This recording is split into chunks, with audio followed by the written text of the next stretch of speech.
Alright everybody, welcome back to our Genshin Impact live stream here. We are ready to go with this 4.2 update here with the Masquerade of... I forgot what it's actually called. But anyways, so last time we left off we met Mona. We had a really traumatic kind of like experience with Navia and everybody else. And Novelette said we're gonna go meet Furina and kind of get some questions answered. So before we get continue, don't forget to like, comment, subscribe, all the good stuff. Let's just jump right into it. So okay, let's do this. The state is providing property tax. So we're gonna do this real quick to just get our resin out. Shine down. So let's first work on this. Okay. And we're gonna do... Unleash. Mind the side effect. Freeze to the core. I messed up so bad. Rack and ruin. That was so bad. I realized that afterwards. Do your master's bidding. My will and Alright, let's go here. Inazuma shines eternal. There is no escape. Seems like an emergency. Pop this here. I want to see like... I want to know how big he gets, because I know he absorbs the little guys.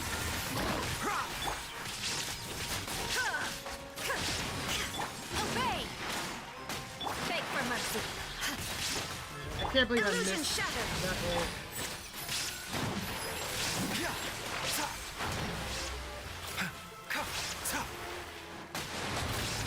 Shine down. By ordinance divine. Unleash. Shudder. Flood of frost. Oh my god. I condemn you. There it is. There we go. I was gonna say, like, I should be able to one-shot with Eula's ult. Alright, so let's go ahead and now we'll actually start the event. Or actually, not the event, just the actual quest. Alright. What is up, chat? How you guys doing? Welcome, welcome. Come on in. By the way, we are about, what, 580 subscribers away from 5K. We're going to get that nice 24-hour stream once we hit that 5K mark, guys. So make sure, if you're watching, you're enjoying the content, by all means, definitely subscribe. Because we definitely want to get that. We want to get that good old 24-hour stream. All right.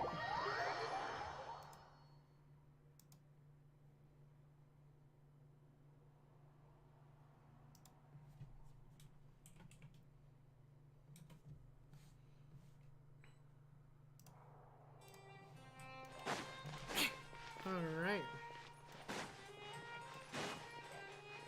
More speed. The music is so good. You're here. Finally. What's up? Is something wrong? Monsieur Neuvillette and Lady Furina, they seem to have gotten into a dispute. Please go see for yourself. Interesting.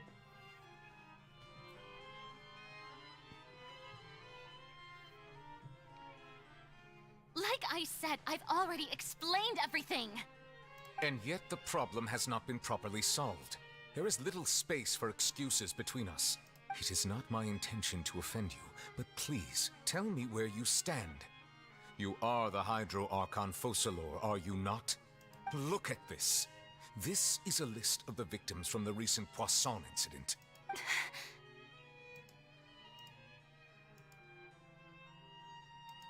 You mean... they're all... We did not arrive in time to avert this disaster, and I will not have it happen again. I will say this once more. You must tell me everything you know. Yesterday, I found 3 stone slates in some ancient ruins near Poisson. Do you know anything about those? Seriously? You're questioning me like this is a court case now. I don't know anything about that. But you found them in some ancient ruins, you say? That's correct, which is why I came to ask you some questions. There should have been 4 slates, but one of them was missing. The other 3 feature different images that seem to correlate to the prophecy. The prophecy? The second of these slates depicts the previous Hydro Archon Egeria kneeling before a floating island in the sky, as if confessing something. Do you know nothing of this either? I don't. I've never seen such slates. I'll ask you again. Do you really have no information regarding the previous Archon? My deciphering of the slates indicates that the Hydro Archon Egeria once had to confess to, or apologize for, a certain sin. If anyone would know about it, it should be you. What's up, Linus? What's up, Tristan? What's up, Clee? What's up, Archon's Delight? How you guys doing today? Welcome, welcome. Come on in. What's up, Robot? How you guys doing? All gods don't have the same secrets, you know. She was herself and I'm me. Is it really so strange that I know nothing? I understand your concerns, but I'm sorry. I just don't have anything to tell you. Forgive me for saying this now, Lady Furina, but I have long known of your various secret investigations into certain matters. Damn. There are several indications that you have been investigating the prophecy on the sly. This is not strange in itself, considering that you are the Hydro Archon. But it is strange that you should also claim to not know any of Egeria's secrets, as well as do nothing following your inquiries.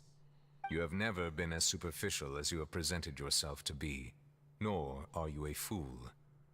And yet, your behavior is very inconsistent.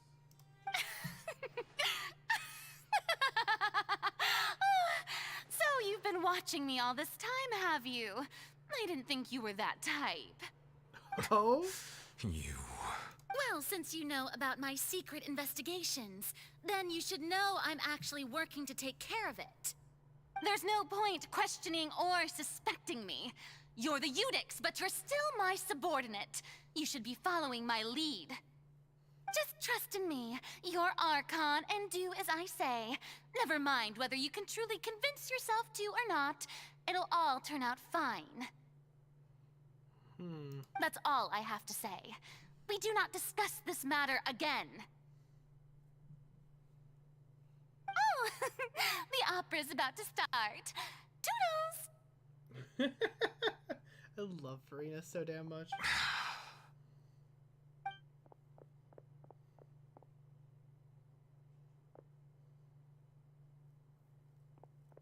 Interesting. Did Furina not notice us standing by the door? Wonder what's up with her. She was smiling. She didn't seem in the mood to care if we were listening in or not. She seems to be deliberately hiding something. I assume you've been outside for a while now? Heard the whole thing. Oh, you noticed. Seems Furina didn't even realize we were here. She was in a great panic, though I cannot discern the reason.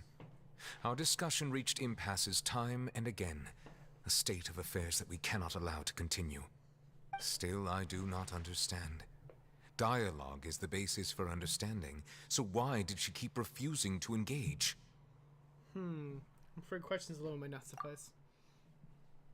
We need to make her understand how dire the situation actually is. Everyone in her inner circle has noticed that she is hiding some secret. The issue is her attitude. I fear that she will not reveal anything unless absolutely forced to. We may have to create a situation in which she will have no choice but to speak. Oh? Like what? Normally, people will only reveal the truth when standing trial. Perhaps we must have the Hydro Archon experience just such a scenario. But Furina's seen so many trials, and she's really good at dodging questions. How do we make sure that she won't just slip away at the first chance she gets? We'll be the one prosecuting her. We will need to consider this thoroughly, join forces with various parties, and then do what we can. If at all possible, I would prefer to recuse myself from this affair, but We must prevent the prophecy from coming to pass. This may be cruel to her, but all Fontaine is in crisis. The information a god possesses is too precious, and so we must take a chance on this. I mean, that's fair. But who will lend us their aid to do such a thing? I know who to call.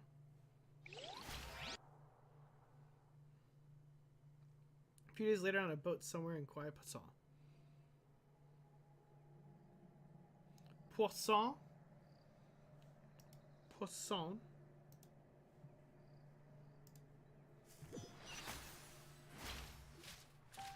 Well, that's everyone, huh? Speaking of which, it was pretty smart of you to think of hiding here. Poisson was just involved in a disaster, so it's presently devoid of people. That naturally makes it the best choice. And here you are drinking tea like it's the most natural thing in the world, huh? That's what Hey, families should Farfay, how do. are you? Sit and enjoy a leisurely time together. Welcome, welcome. It's nice to enjoy tea here, you know? Care for a cup? Lend me your ears, everyone. Or perhaps one of you might like to start us off. How about you, friend? Me? No, I don't think I can. Then, how about you, good sir? I fear that I will cause the mood on this boat to become as somber as it is in court. Nova Struck, thank you so much for that sub. Welcome, welcome. Come on in. Good, I'm glad to hear you're good. How are you doing on this loveliest of Fridays? Well then, I guess we're lucky we've got a local like me to organize things. Wonderful, the spotlight at last. Wow. I guess I'll be facilitating things from here. That was a little long-winded, don't you think? Oh, you might be right. The Anyway. best. To cut to the chase, Love our it. friend here, the Traveler, has brought us together to discuss something. As for what that is, well, let's start by saying that we'll be pooling our efforts together to create a series of traps. Interesting. Oh, how intriguing. Well, it's just an expression, really. One that I just learned from Chlorand, and used on the spot. So, let's invite her to explain in detail. A round of applause, please.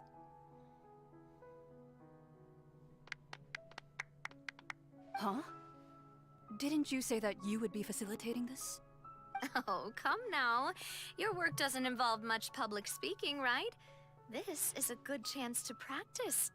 You might even pick up some fancy oratory tricks to impress your boss with in the future. I love it. Sorry, I was AFK. I'm good, Save. How am I? How am I doing? I'm doing good. Listen, it's Friday. So if it's Friday, I gotta be at least decent, you know? I see. And what does my boss say? He is glad that you consider him your boss. Do go on. What's up, Yosef? How you doing? Welcome, welcome. In that case, do any of you have experience hunting? Not that I recall. Fremine and I once used a wooden stick in a basket to catch wild rabbits when we were younger. As for Lynette, oh, right. You were sick that day, weren't you? Why does Lenny act like a material girl? Because he's living in the material world. Lenny is just extra. He is extra as fuck. Like, hands down. What's up, Electrical? What's up, Songs of Time? How you guys doing? I've also gone diving to catch some fish before. Does that count? Furina is so boring. Like, I don't like Furina at all. I'm afraid not. You may or may not have heard, but Fontaine once played host to a group known as the Marechaussee Hunters. Though that was their name, they did not hunt animals, but rather various monsters left behind by the ancient dynasty of King Remus. Today, Fontaine's monster population has already thinned greatly, so the hunters have blended back into society, taking up arms in other lines of work. They even left a unique methodology of hunting in their wake. A trap comprises of the following components: bait, a trigger, and a containment device. Sometimes a lethal implement will also be necessary to deal with the prey. So, if we were to build a trap together, right now, what would you choose to build it with? You know, like for I mean, he also hasn't really gotten that much screen time, really. So it's like whatever. I think he's. I mean, he's all right. Cloren? She's like the head of the guards. For me, I would prefer something basket-shaped. Pigeons and rabbits will see the bait and naturally enter the snare. Our line of work requires a deft hand, and we're some of the best in the industry, so you can count on our techniques. She's like the head of like the guards, essentially. Of like she's. I know she's. I think like the head of like. Don't quote me on this, but I'm pretty sure she's like head of like all like the like mechanical guards and like security and stuff like that. You used some of those techniques while moving the people of Poisson, didn't you? My subordinates mentioned that you even performed some magic for the bawling children. Yes, and I even managed to gather some intelligence in the meantime. I'm quite the multitasker if I do say so myself. I'm afraid I can't claim that as my strong suit. I prefer more stable methods, like placing bait in the water and waiting for the fish to come within reach. That's the kind of method I would count on. If you guys remember when we first came to Fontaine, like Fontaine has obviously Fontaine the land of laws, right? Like you have two options. You could stand trial or you could do battle. And with like the grand champion, and Cloren is that grand champion. So if you don't want to do a trial and you want to like battle, preferably not to the death, you would fight Cloren. Calm and steady. Exactly the kind of person who would catch loads of fish. And I can be their assistant. With discretion, I'm sure. I'd probably use some sort of mechanical animal. Papa once bought me some small clockwork squirrels, mice, and such. When placed in the forest, they can attract others of their kind. I remember that you liked those too, didn't you? You also know each other from like I did. a while back. And that would be a good way to go about it. If they're realistic enough, animals of the same kind will follow them all the way to the trap. What about you, Monsieur Neuvillette? I fear I do not have any related experience. That makes sense. You usually solve problems directly, without the use of any such tricks. But I do have one more question for you, Monsieur. If we were to create a trap now, how would you design it? I would like for it to be effective, but bring no harm to the prey. A more gentle trap would be ideal. Kind, as always. However, our intention doesn't necessarily change the containment device and the type of implement we need. If we wanted to kill the prey in one strike, we would need a powerful implement. However, that also goes for prey that must be captured and safely contained. Wait, why's that? Yeah, I forgot too. That she Only a was the battle hunter who's a person. true expert at subduing their prey can snare it without harming it. The line that divides life and death is often exceedingly thin. So are we going hunting together? Huh. We hadn't thought of seeing ourselves as hunters. It kinda works, but maybe it's still not the best metaphor. If our means of capturing and dealing with our prey is to put them on trial, then the hunting metaphor is actually quite accurate. I mean, But yeah. we shall require much more courage than any hunter to judge a god, a being whose seat is an exalted throne. That's right. Oh, so that's what's going on. Sounds very interesting. Corinne's hunting metaphor was just that, a metaphor. You will not call this a hunt because it is not what you should do at present, nor has the relationship between you and Furina reached such a dire stage. What you need is simply the secrets she is keeping. Attempting to take her secrets is an act of sacrilege disrespect, but must be done to prevent Fontaine from seeking to the waters as foretold in the prophecy. Why are we getting this? Like, we kind of know that. Like, there is neither hunter nor prey, but there must be a trap. This is what you'll need. Like, this is a really weird little break here, because it's like, we know that. Like,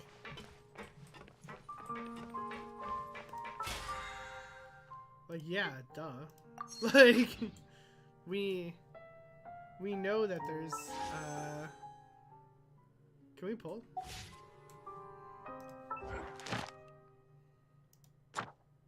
No, did that not count as a quest, really?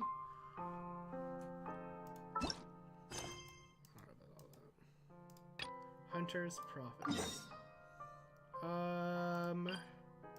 Let's go to the...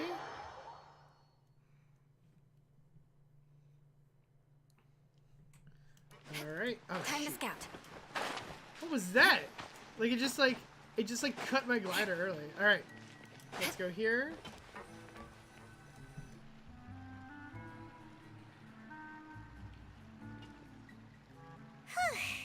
It's been a tough few days, hasn't it? So much has been happening. Those meetings sure make me hungry. Paimon didn't think the meetings would go on for so long, but everyone seemed pretty fired up, huh? Paimon thought they'd be at least a little frightened. Well, Furina was, now that Paimon thinks about it, but everyone else just looked a little surprised. Do you feel more confident after the meeting, Paimon? Well... It's hard to say. Paimon doesn't have any experience with this sort of thing. But with you around, Paimon sure will do great.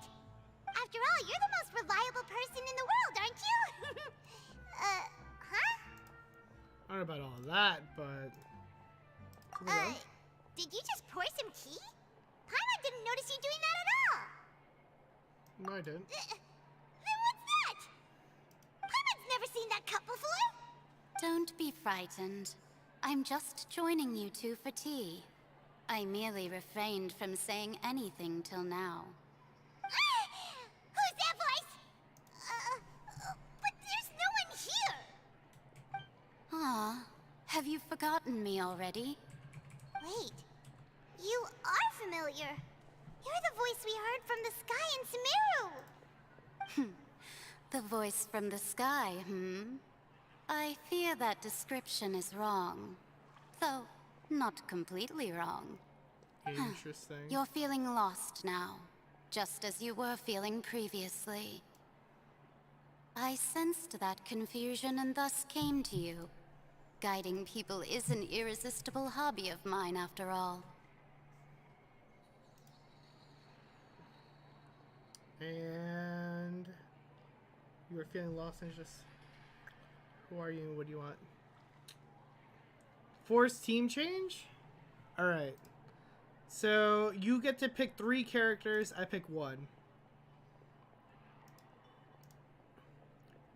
So, at the end of this cutscene, you tell me what characters you gotta pick 3 characters, I will pick the last one.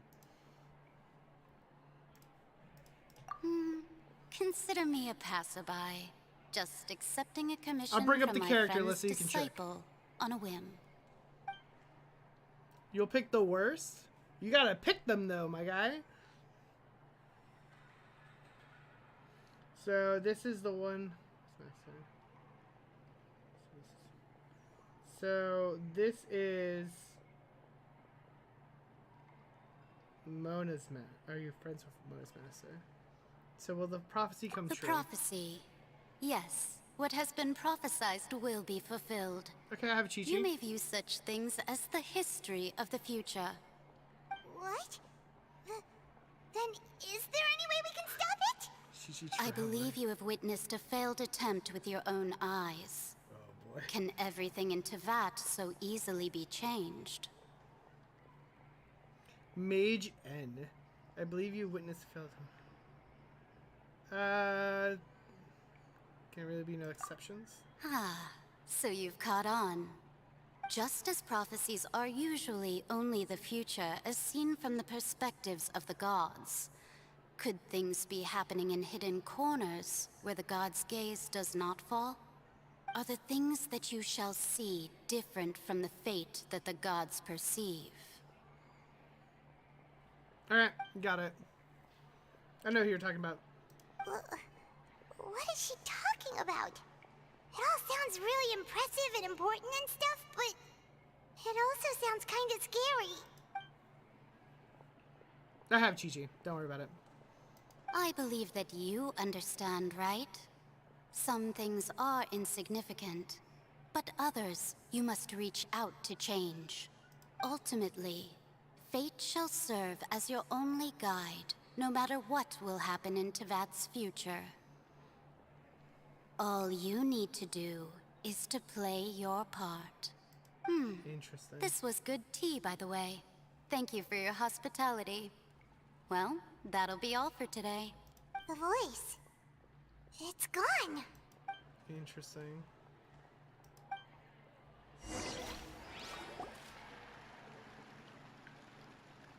Oh my god, we did that before. We used to... Idol used to be a lot easier to get. Man, I hated I it. want to hear someone talking.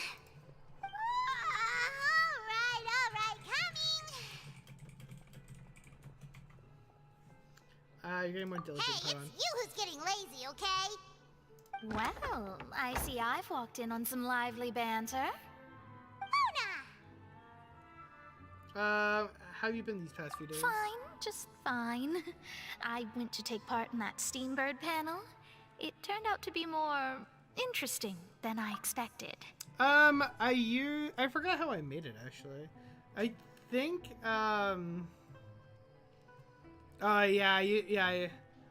yeah, back when we were on Twitch, we used to do Idol Tonight a lot, and it was awful. I mean, it was fun, but, like, it was... So I kept it, because I know a lot of people liked it. It also gives something to do if you have a lot of points. Okay, so you want Chi-Chi, Kaya, and Traveler.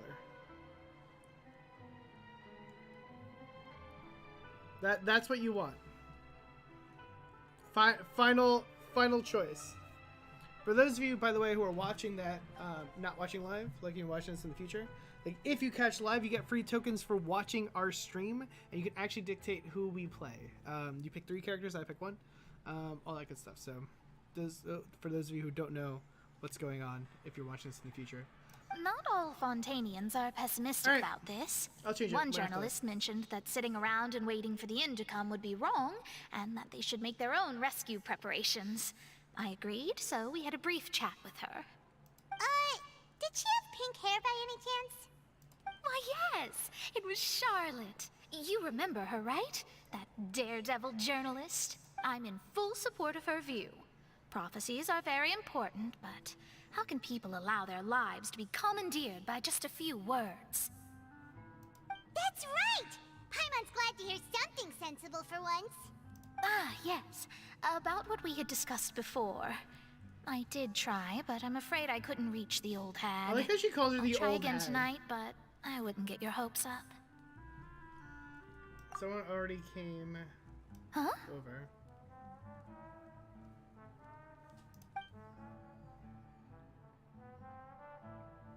Goodness gracious. Are you serious?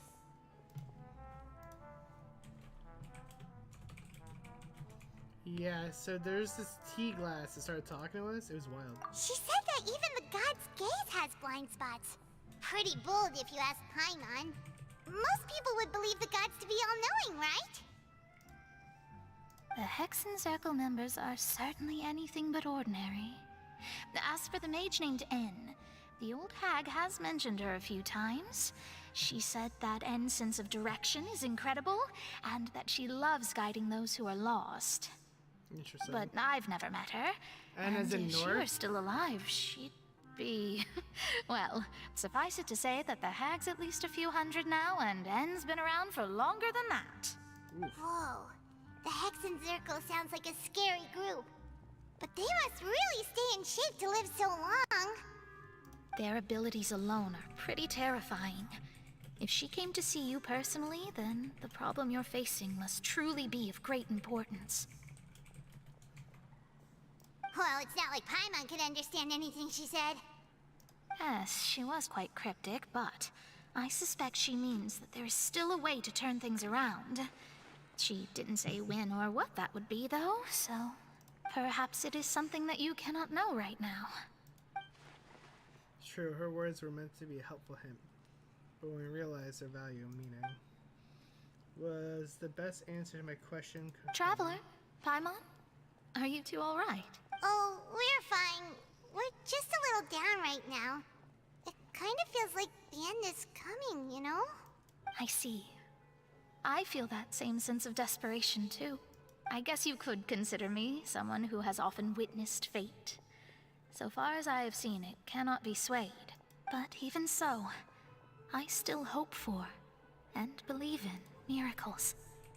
Astrology is eternal and rational, but fate may not be. It is cruel, but it can also be beautiful. Perhaps that's what En was trying to tell you.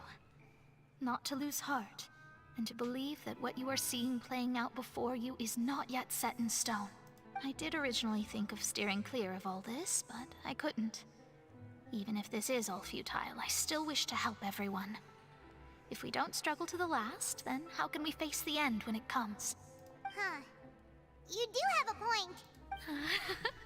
There I go, talking about astrological principles again. Sorry about that. The moment I start talking about work-related stuff. I need to get going. Don't worry about it, Mona. It was worth trying to comfort you, even if only a little. I believe that you'll help those who are struggling in the same way I did. I suppose that might be why we always seem to meet by coincidence. Paimon feels kind of moved by what Mona said, but also kind of sad too. Hey, Traveler, Paimon suddenly feels like going outside for a walk. Let's go. You got it, bud. Let's walk around the city, shall we? There's a few spots we always like to walk by. Alright, so Yusuf messed with our team here. Oh boy. So you picked... Oh god. You picked Chi-Chi? I'm here. Oh boy. This is gonna stink. Kaya? This will be interesting. Oh my god. And who was the last one? You said Chi-Chi, Kaya, and Traveler. Jesus Christ.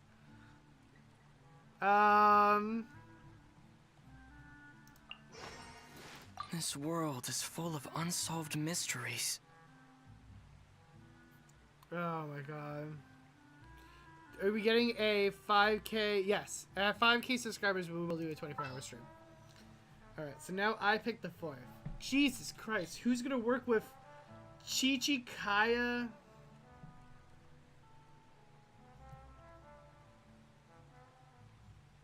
I have an idea. I'll bring you Tao. Good eye. Look at this freaking team! This team is awful!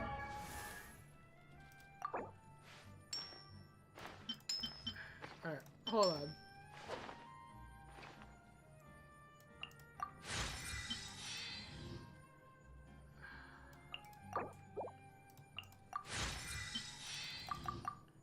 Have to make me spend books and shit.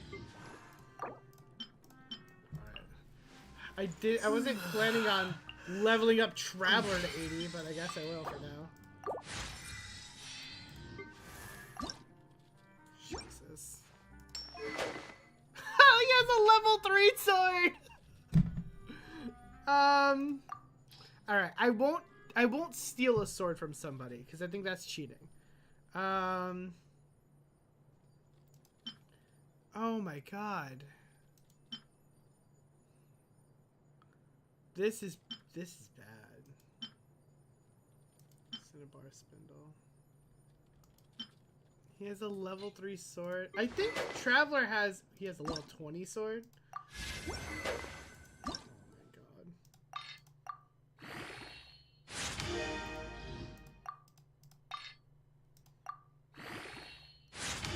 Oh my god. Now I have to build Traveler. Use the one with the lowest attack. Bro. I'm already suffering. You know what? Hold on.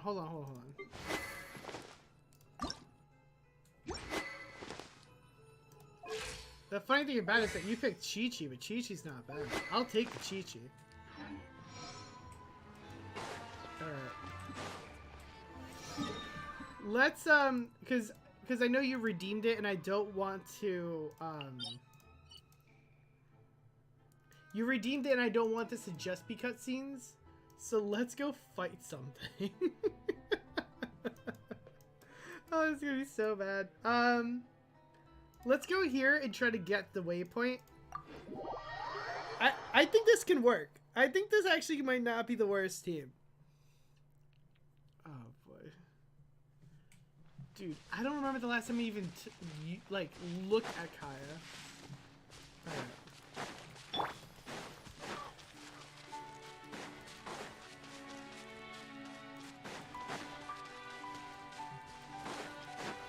Ice Plant? Oh, I can't fight Ice Plant with this team, though. You want me to fight? You know what? I'll fight the... How about this? I'll fight... Ice Plant's not gonna work. Like, I probably literally won't be able to do it. There's just too much cryo.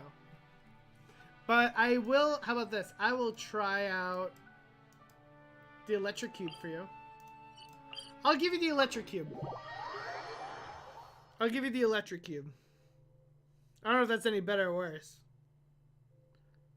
Nah, the wolf boss is an actual boss though. Yeah, I'm not going. Man, I haven't done the Wolvendom boss in forever. Let's try this. If this doesn't go poorly, I'll try the Ice Flower. I'll do that. This is gonna suck. There's no way this is gonna not be bad.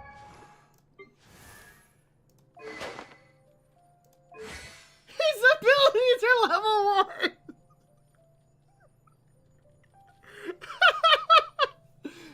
1! His are also level 1. It doesn't even matter.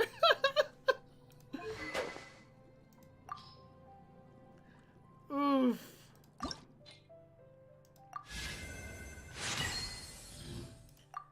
Oh my god, this isn't even the right weapon! He's using the wrong weapon! Oh my god, what was I even thinking? He's not even using the right weapon.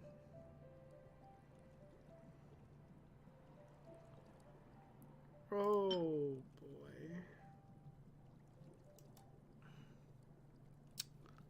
I'm so dead.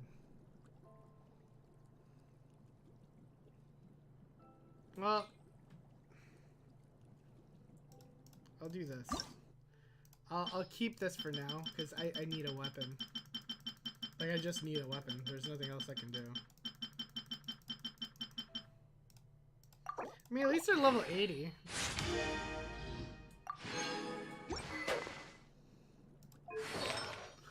Blue artifacts?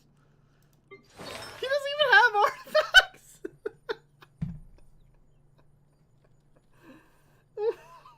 Alright, let's do it. Let's just do it. Cool it!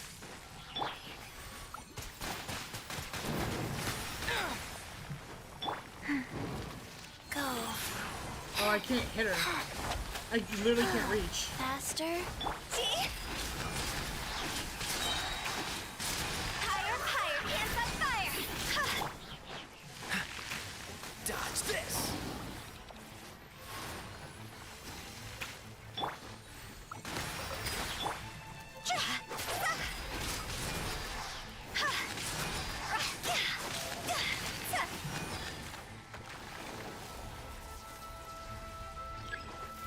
What's the cool it? Oh, that doesn't work? Oh, shoot. See?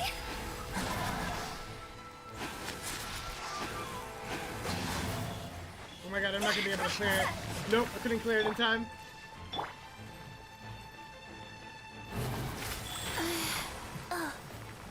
Pass orders given. Orders received.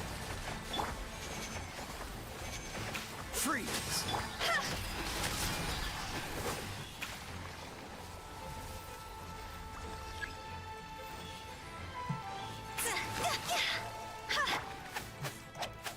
Oh, shoot, shoot, shoot, shoot, shoot, shoot, shoot. Cool it! Woo! Ah. What's the hurry?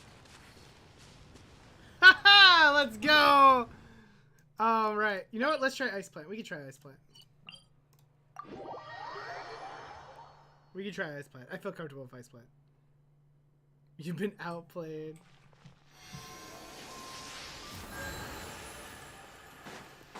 Chi-Chi's not bad. That's the problem is people think Chi-Chi's bad and she's not. Like, I don't know why people have this assumption. Chi-Chi's not great, but Chi-Chi is definitely not bad. I missed. Alright, I'll do Cryo Flower for you. Let's see how Cryo Flower goes. I don't know how Cryo Flower is gonna work, but What's the hurry?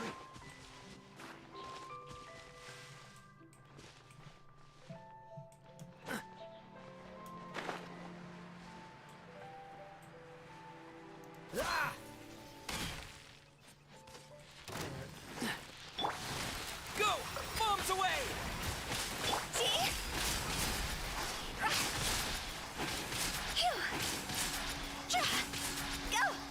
I don't know. This is a pain. Oh, this is actually. This spot will be frozen in time. Dot. Rise.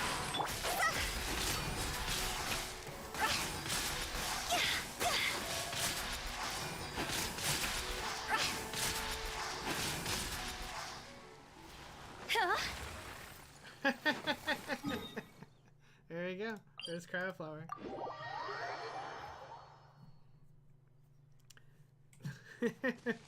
Well, listen.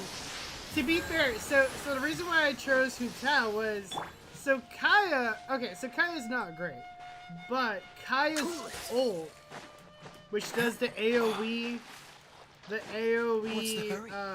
cryo around you, makes Hu Tao do melt. Then you picked Traveler, which is Hydro.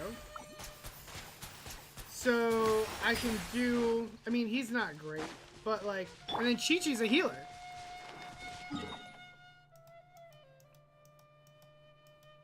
Who does cryo. I mean, I'm stuck with this team until the end of stream. So if I have to fight like a big boss, I'm probably in trouble.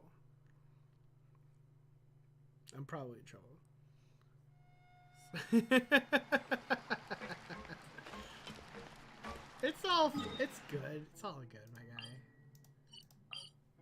It's all. Next, you could gamble to get more tokens if you want, but I can't assure you that you're gonna actually. You know what? Might as well just run around as Traveler. I don't remember the last time I ran around as Traveler. Huh? Our names are written in this newspaper. What's going on? Maybe we're famous. Let Paimon see!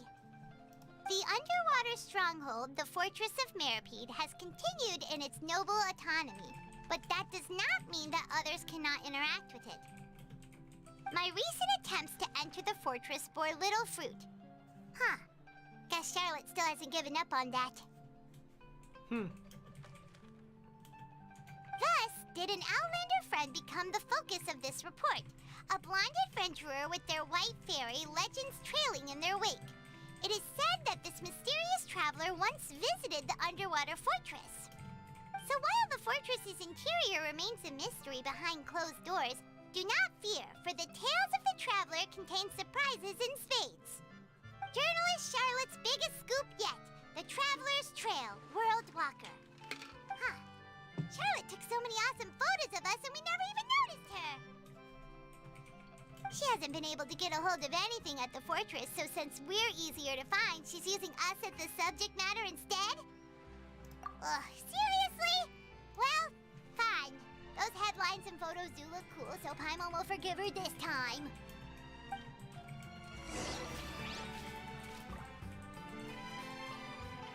Worst characters? Amber? Nah, dude. A lot of people have misconceptions about the Mondstadt crew.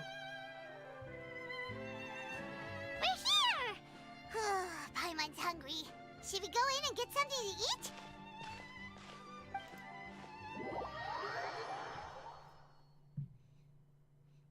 See if you can figure out anything. I mean, it's hard to make a team that's bad.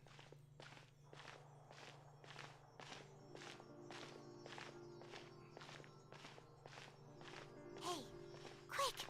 Look! That's the limited edition only 16 slices a day cake!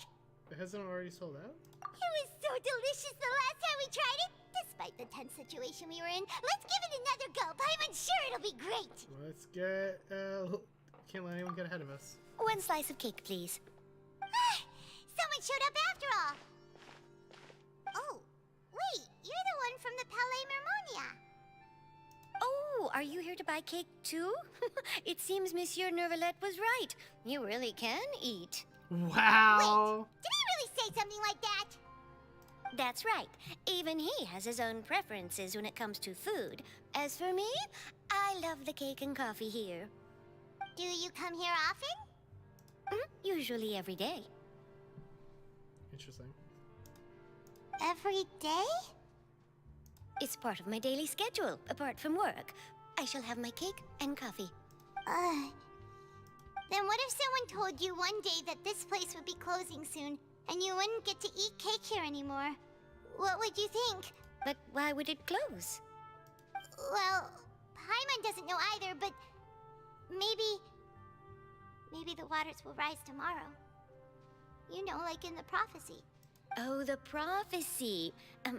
To be honest, I haven't paid much attention to that. No, still, even if there'd be no more cake tomorrow, that wouldn't keep me from having some today. No, it's the same for eating in general. You might not be able to eat tomorrow, but if you can do so today, then you should carry on. That's what people call living, you know. I mean, that's pretty solid logic. Huh. Don't be sad. Excuse me, could I have 2 more slices of cake to go? These 2 slices are for you. Sijuin said that this kind of expression you're making is what humans call being sad. Oh, you know Sijuin? I sure do. She was born before me, and she sometimes comes to the surface to teach us things about humans. She said that humans are creatures that are saddened easily, yes, and you can only lift their spirits by feeding them delicious food. So please try the cakes here. I've got something else to do, so I'll be going now. You two try to stay in a good mood after eating, all right? Bye. Wow. Adorable. And there she goes. All right, let's dig in. That's not at all what she this cake said. will be delicious. That's not at all what she said. It's more delicious than last time, and the flavor gets even better with a sip of tea. It sure would be nice if we could come again tomorrow. Sure would be nice if we could always eat delicious food here.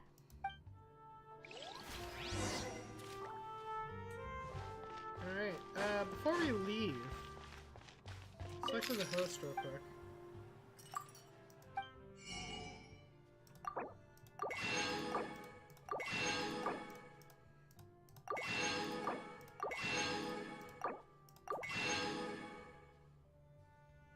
I have 28 million.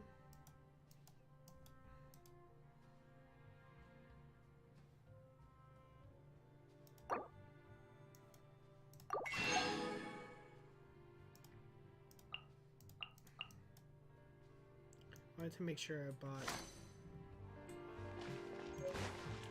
Okay, we used a mismatch.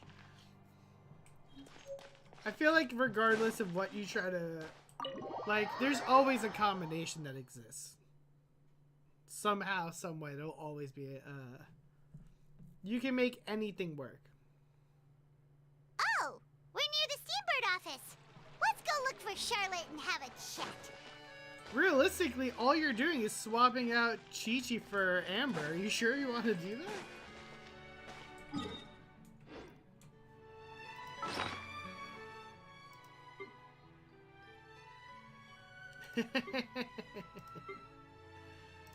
I just...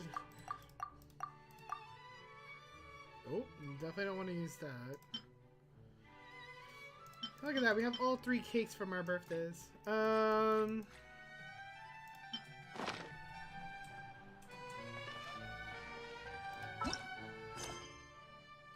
Oh my god. Steambird interview? I have to do this other quest now? Listen, man. I think you're hating on Amber too much. I'm letting you know right now.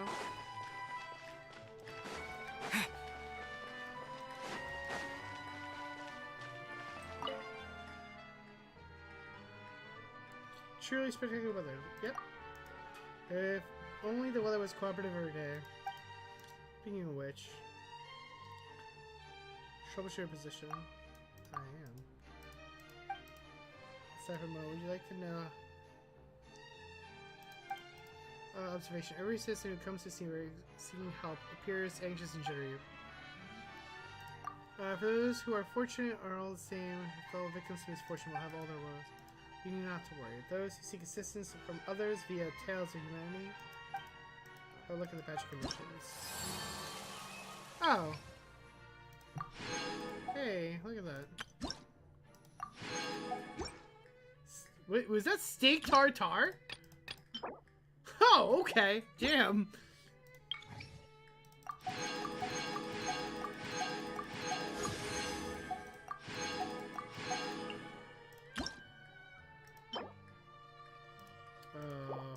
I'm gonna have to redo my house in Genshin. In order to prove my dominance.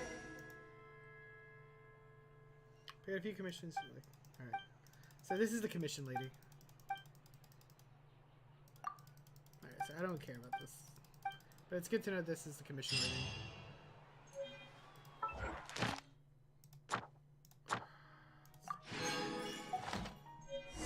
And then let's go here.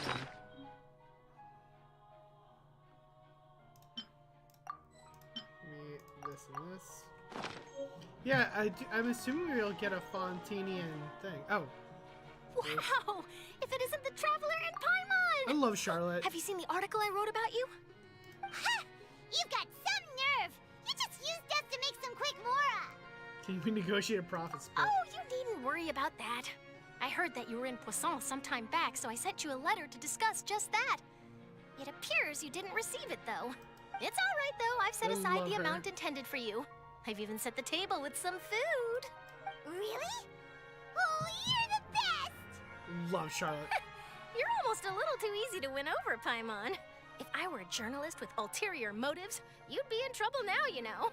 Oh, Paimon knows you're not like that. Still, what brings you here all of a sudden? Were you looking for me? When Mona mentioned you, we thought of coming to see you at work. I see. It seems you've already bumped into Mona here in Fontaine. So she mentioned me? What did she say? She said that you're a real daredevil of a journalist. Nice. In which case, can this daredevil that journalist would be dare to cool. request an exclusive interview with the legendary Traveler and Paimon? Huh? So your article in the paper today doesn't count? Oh, of course it doesn't. That was more like live photography. What I'd like to do is dive deeper and ask you to talk about the things you've seen and experienced. So, you seriously want to interview me? Yeah, are we even qualified enough? Why not? If I say you're worth an interview, then you're worth it. That's fair. But not right now, of course. We'll need a few days to prepare. Oh, in that case, we'll just chat when you have the time then? Oh, so that's a yes? Ooh, splendid! I'll tell the editor-in-chief immediately. I'll have to apply for lighting, a venue, some props, and... Whew, so much to get done now. Talk to you later. Wait, Charlotte, Paimon's still got a question for you. And what's that? If, just for example, Fontaine What's up, were Brain? to How be you doing? flooded tomorrow, what would you do today? How are you? Huh. That's the prophecy you're talking about, isn't it? I mean, I do hear about it often, but I've never once thought that the day could be tomorrow. If you're seriously asking, then I might try and think of a way to leave Fontaine. Oh, but I'm still a journalist first and foremost. That means I have a duty to be reporting from the scene. And secondly, I wouldn't forsake my homeland that easily. From what I've seen, most people don't know what they'd do should the worst come to pass. In truth, it might be better just to behave like normal rather than worry over such an end. I mean, that's So fair. in all likelihood, I'd probably still be prepping at the office for that interview of ours. I know what you're thinking. That sounds a bit sad, but I've always believed that it's best to do what you enjoy. Yeah. Just think about it. If this nation really were to be suddenly destroyed tomorrow, but I still successfully finish an exclusive interview with a truly unique person, then the story I would wind up writing would truly be timeless. And then do you know what I'd do? Well, I'd write that story, send it for printing, and use messenger pigeons to get copies out to the various nations as soon as possible. I mean, I'm not a dreamer, nor am I a workaholic, but I do she's love my definitely job. a workaholic. And I'd be proud of leaving such an article behind. I guess you could say that I was born to be a journalist. I mean, to be fair, right? Like, she's got a good point. Like, if the whole nation's gonna, like, pretty much die, like, you might as well do the things you really like to do. But anyway, that's my answer. And on that note, I'll get back to my preparations. That's so nice. All of a sudden, Paimon actually kinda envies her. Anyway, let's go and take a look at the sea, shall we? Alright, sounds good to me.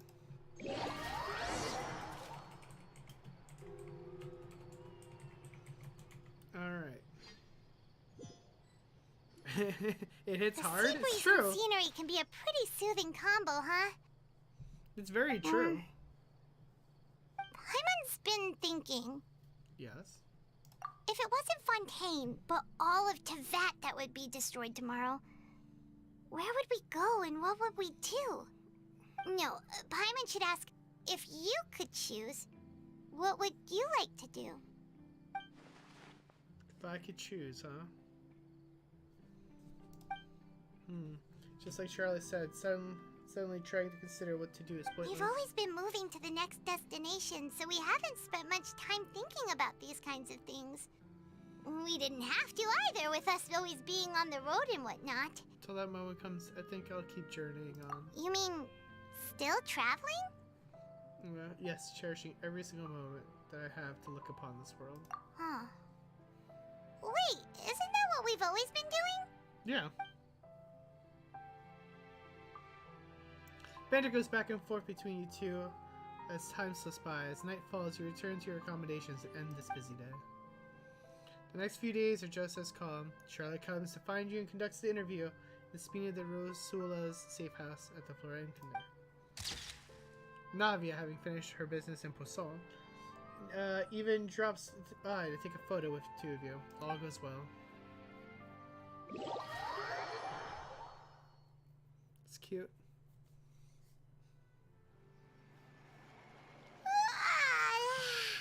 It's very like cute. It'll grow mold if you stay here long enough.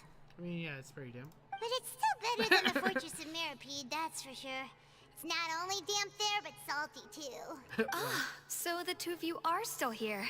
Wonderful. Oh, you're from the Palais Mermonia, aren't you? Yes, I'm Isadora. Monsieur Nervillet sent me to look for you two before. I heard that afterward you went to the Fortress of Meropide. So are you under the impression we're being wanted criminals? Not at all. I'm well aware that you're friends of his. Actually, I'm here to pass along a message from him. Sure, did something happen? Yes, inside the Opera House. The Maréchaussée Phantom has declared the incident a small-scale riot. A riot? Well, that said, I don't personally think it was that serious. Lady Furina was watching a performance at the Opera House, and while she was resting during an intermission, some other audience members suddenly started harassing her, loudly accusing her of doing nothing about the prophecy crisis. And before she could respond, others started to join in. The crowd continued to grow, and protests against the Hydro Archon started to break out. So people have started to put the blame on Furina. Guess they finally found an outlet for the pressure they've been under due to the prophecy. I agree. People will naturally rely on gods, as is customary. But the moment people feel threatened, gods are also the first to be blamed. So what happened after that? Is Furina okay? Seeing that the situation was spiraling out of control and that further argument was pointless, She claimed that she'd gotten tired of this and left in a hurry. The Marechaussee Phantom had their hands full maintaining order and did not catch where Lady Furina had gone. Only when things had stabilized did we realize that she had gone missing. Interesting. So, you mean she's still missing? That's right. The Marechaussee has dispatched many people to search for her. Interesting. But we don't have any leads yet. That said, I don't think there's much to worry about. She is a god after all. Even if she were to fall into the hands of rioters, what could ordinary people do to her? I mean, that is true. Good. Monsieur Nervillet sent me to tell you about the situation, but he didn't say anything else. Don't worry, this is more than enough to go on. Thanks for keeping us informed. Ah, is that so? Well, all right then. In that case, you two take care. I'll be heading back to the Palais now.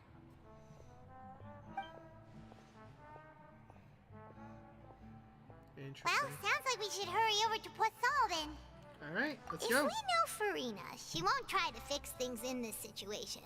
Instead, she'll look for a place to wait out the heat. And, as we also know, she may be loud and dramatic, but she doesn't have a heart of stone. When Nervillet was talking to her in the Palais Mermonia, and she heard about Poisson, she couldn't hide her sadness and remorse. It would be hard for her to ignore being accused by the public today. Paimon thinks Furina's probably taken the opportunity to slip away to Poisson and try to relieve the sense of guilt that she's feeling. Yeah, sounds about right. Huh. Well, what do you think? Paimon knows the answer, of course, but Paimon can do the analysis to back it up, too. Wow. Cool, huh? Looks like those detective novels have an effect on you. In that case, there's not a moment to lose. Poisson, here we come! Alright, let's head on over. Hunters and Prophets. Alright, before we continue onward, let's go here for a second. Man, this team is trash. This team is so bad. Ad Astra. Thank you for This is a pretty bad team. Alright, can we get Furina here? Nope. Okay, that's fine. That's fine. I got it.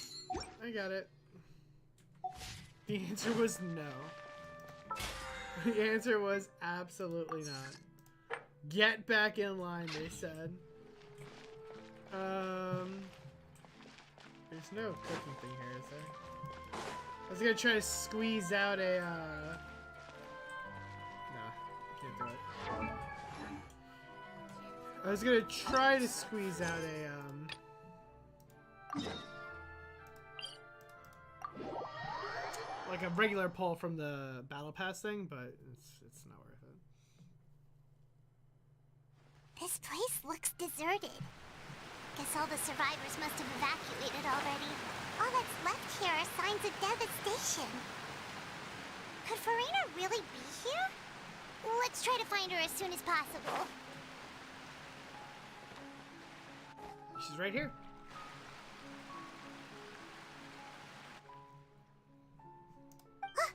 That's Furina, right over there.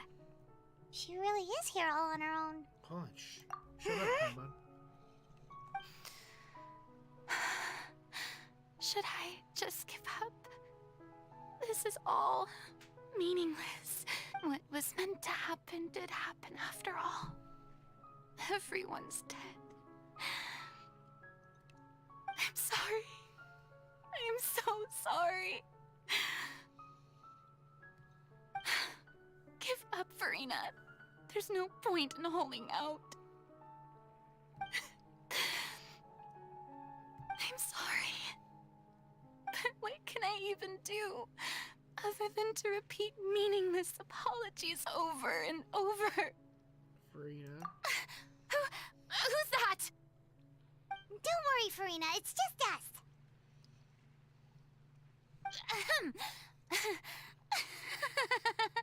So it is you, blonde traveler from another land.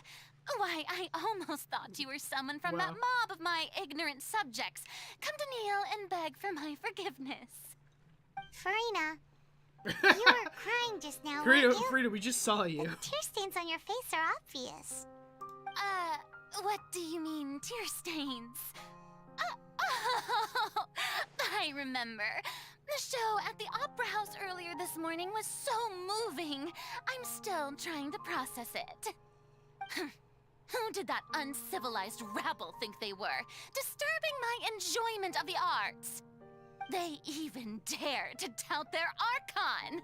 I must teach them a lesson. I can just imagine their twisted and frustrated faces once they realize that I'm nowhere to be found. Oh, and I'm sure Nouvellette and those people from the Maréchaussée Phantom are freaking out right next to them, too. You're actually beyond devastated, aren't you? Of course not. Hey, there she is! The Hydro Archon's over there! Quick, after her! Furina, those people seem to be after you. They are? They're just some rabid fans who want to cut the line because they haven't been able to meet me in person, aren't they? That's against the rules. I can't let them get their way. I love it. So she runs away. Furina just ran off.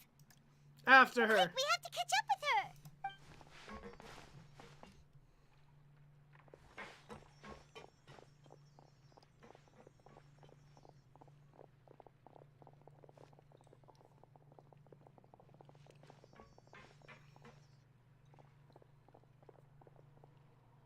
Yeah, these guys suck.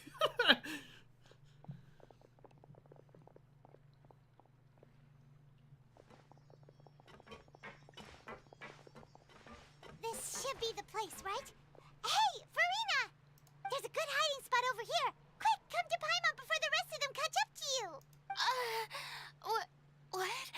What is this place? Hurry, they're almost here. Fine. I suppose haste is warranted. Lead the way. I love it. I love it. We're like hiding with the Archon. Oh, we have to get on our good side. I mean, I guess she doesn't trust Nouvellette though, so that doesn't really help either.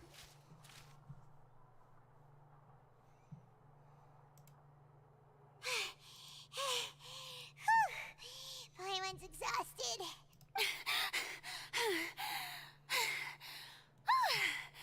I'm so tired.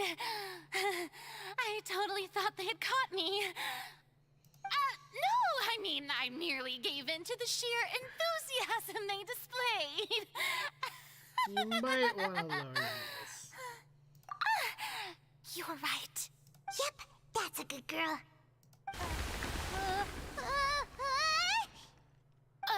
What's happening?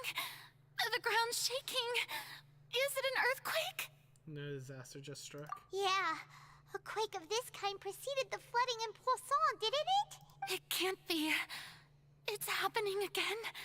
Oh, she's Well, freaking there's out. no need to worry too much about that. Nouvellette's made some emergency plans, so the evacuation should go a lot smoother this time.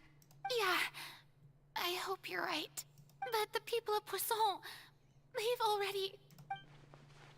Furina finally reached her limit. Now she's talking about her actual feelings. She's starting to look far less stiff. Talk amongst yourselves as Furina slowly calms down. It's true. I've been investigating the prophecy for hundreds of years. I once had informants all over Tevat, searching for clues and feeding information back to me. I've tried all kinds of ways, too, to hold back the sea. Anything to keep the coastline from advancing. But all my efforts proved to be futile in the end. Really, the truth has been clear to me for a very long time. We cannot make an enemy of the divine. No matter what we do, the will of the heavenly principles will have its way, and the prophecy shall be fulfilled. You haven't given up though, right? Give up. I do love the sound of that phrase. It would mean finally coming to terms with fate, but also for me to finally be free. It would also mean that all hope would disappear. Indeed. I've thought about giving up so many times, especially after we almost lost Poisson. Fate is really unreasonable, isn't it? It has no heart and obeys no rules. The prophecy has only just started to come true, and so many people have already lost their lives. But just now, it all became clear to me. I still don't have the right to come to terms with fate on behalf of everyone else. As long as the final moment hasn't come, it's still not too late. Don't worry. I will keep hope alive for everyone until the very end. Well, that's enough for now. Wow. I got the impulse to play the stricken maiden, but honestly, considering my rank and station, that wasn't a good fit at all. I love it. Don't take any of what I just said seriously. How could I possibly let Fontaine fall to the whims of trivial prophecy? There's definitely two people like inside her. Come on! Paimon could have sworn you were actually being honest just now. We're running out of time. We can't just go back to square one like this. I have to get more information out of her. Furina, you might not have to shoulder this burden alone. Although I don't know what you might be keeping from everyone, your people are more than willing to share your burden with you. Share my burden? That's impossible. It was fated right from the start that this would be my duty alone. But even if your burden doesn't need to be shared, you can still choose to confide in someone. Just share it with me. I'm what you'd call a witness. A witness? Yes. I've heard that you came to Tevat from beyond the stars, yes. In other words, you never belonged here. And if Tevat is, in its entirety, a show on a stage, then you're just a spectator, aren't you? If that's the case... There's no time left. Please, Furina, just spit it out.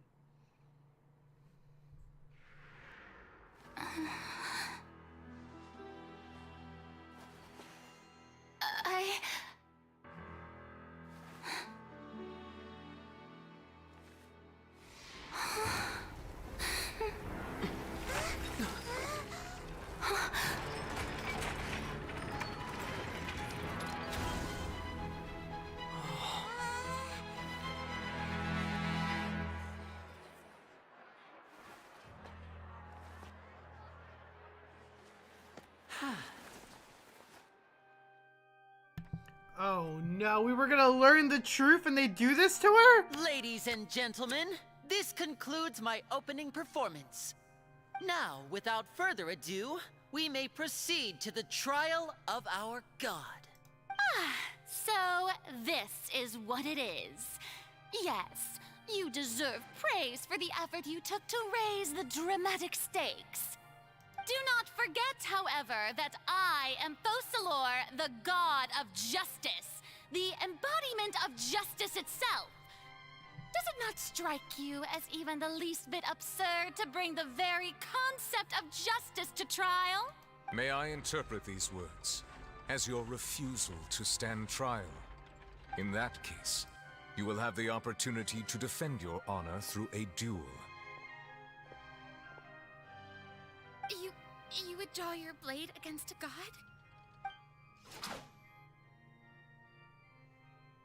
I see. It seems like you have made up your mind.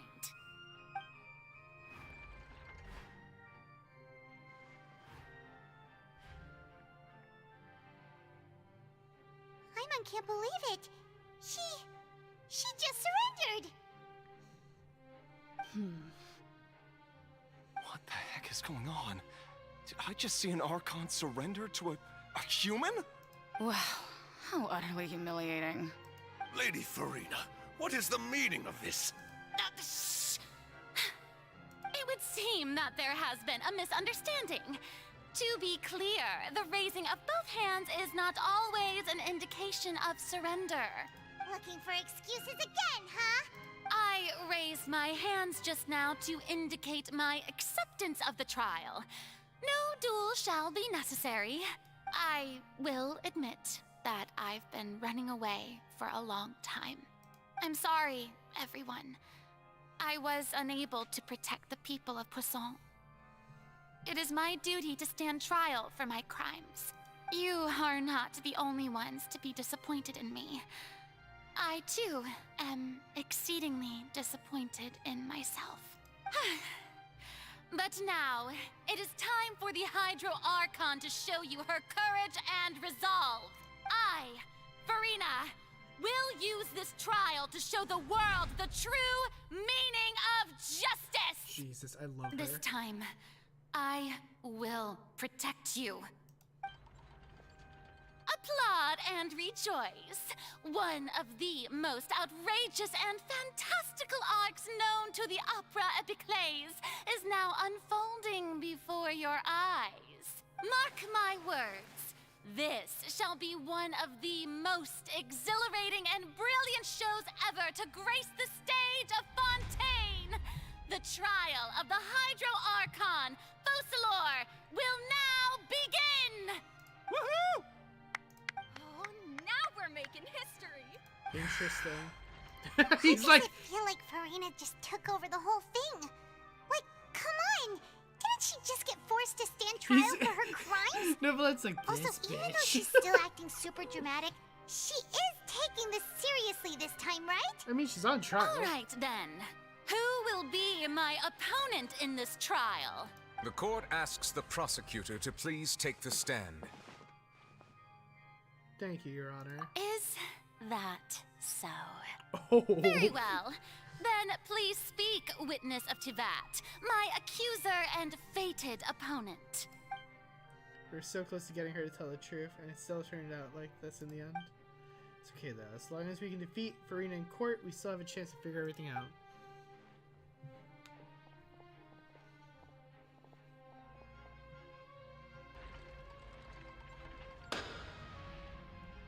Also, please allow me to ask, as a final question before the trial begins, just how much work did you do to force me onto this stage?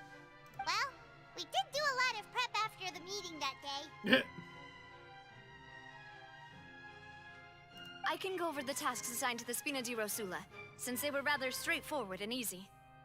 Navia, the president of the Spina di Rosula. Most of the people who participated in the disturbance this morning were my subordinates. They changed into plain clothes and came to the Opera House as regular audience members, waiting for the perfect opportunity to incite insurrection against you. The people's resentment against their Archon has been building as more and more of the prophecy is fulfilled. A spark was all we needed to turn smoldering anger into a flame. Moreover, according to our understanding and analysis of you, when something like that occurred, you would likely flee the scene and head to Poisson by yourself. So, we arranged for a second group to lie in wait there. So, you mean, the ones who scoured the settlement for me were also from the Spina?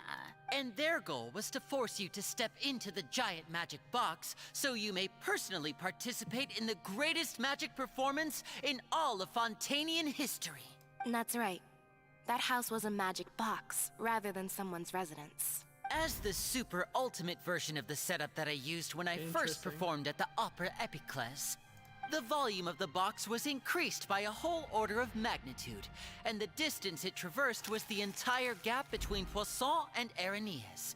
Its cargo, of course, was an Archon instead of a human. My thanks, Furina. Without your help, we could never have pulled off such an extraordinary performance. Cause like, you're welcome?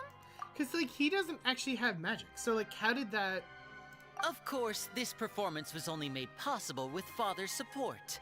The House of the Hearth spent a massive amount of labor in Mora to pull this off. Alright, I'm an idiot. I could have just waited till literally the next exact statement, but okay. We had to select a location, construct the giant magic box, dig a tunnel, and open up a path through the water. It was a lot of work for all of us.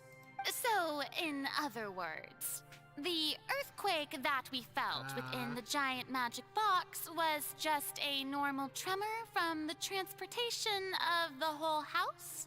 That's right. It wasn't a sign of another disaster to come. No, we received you back there.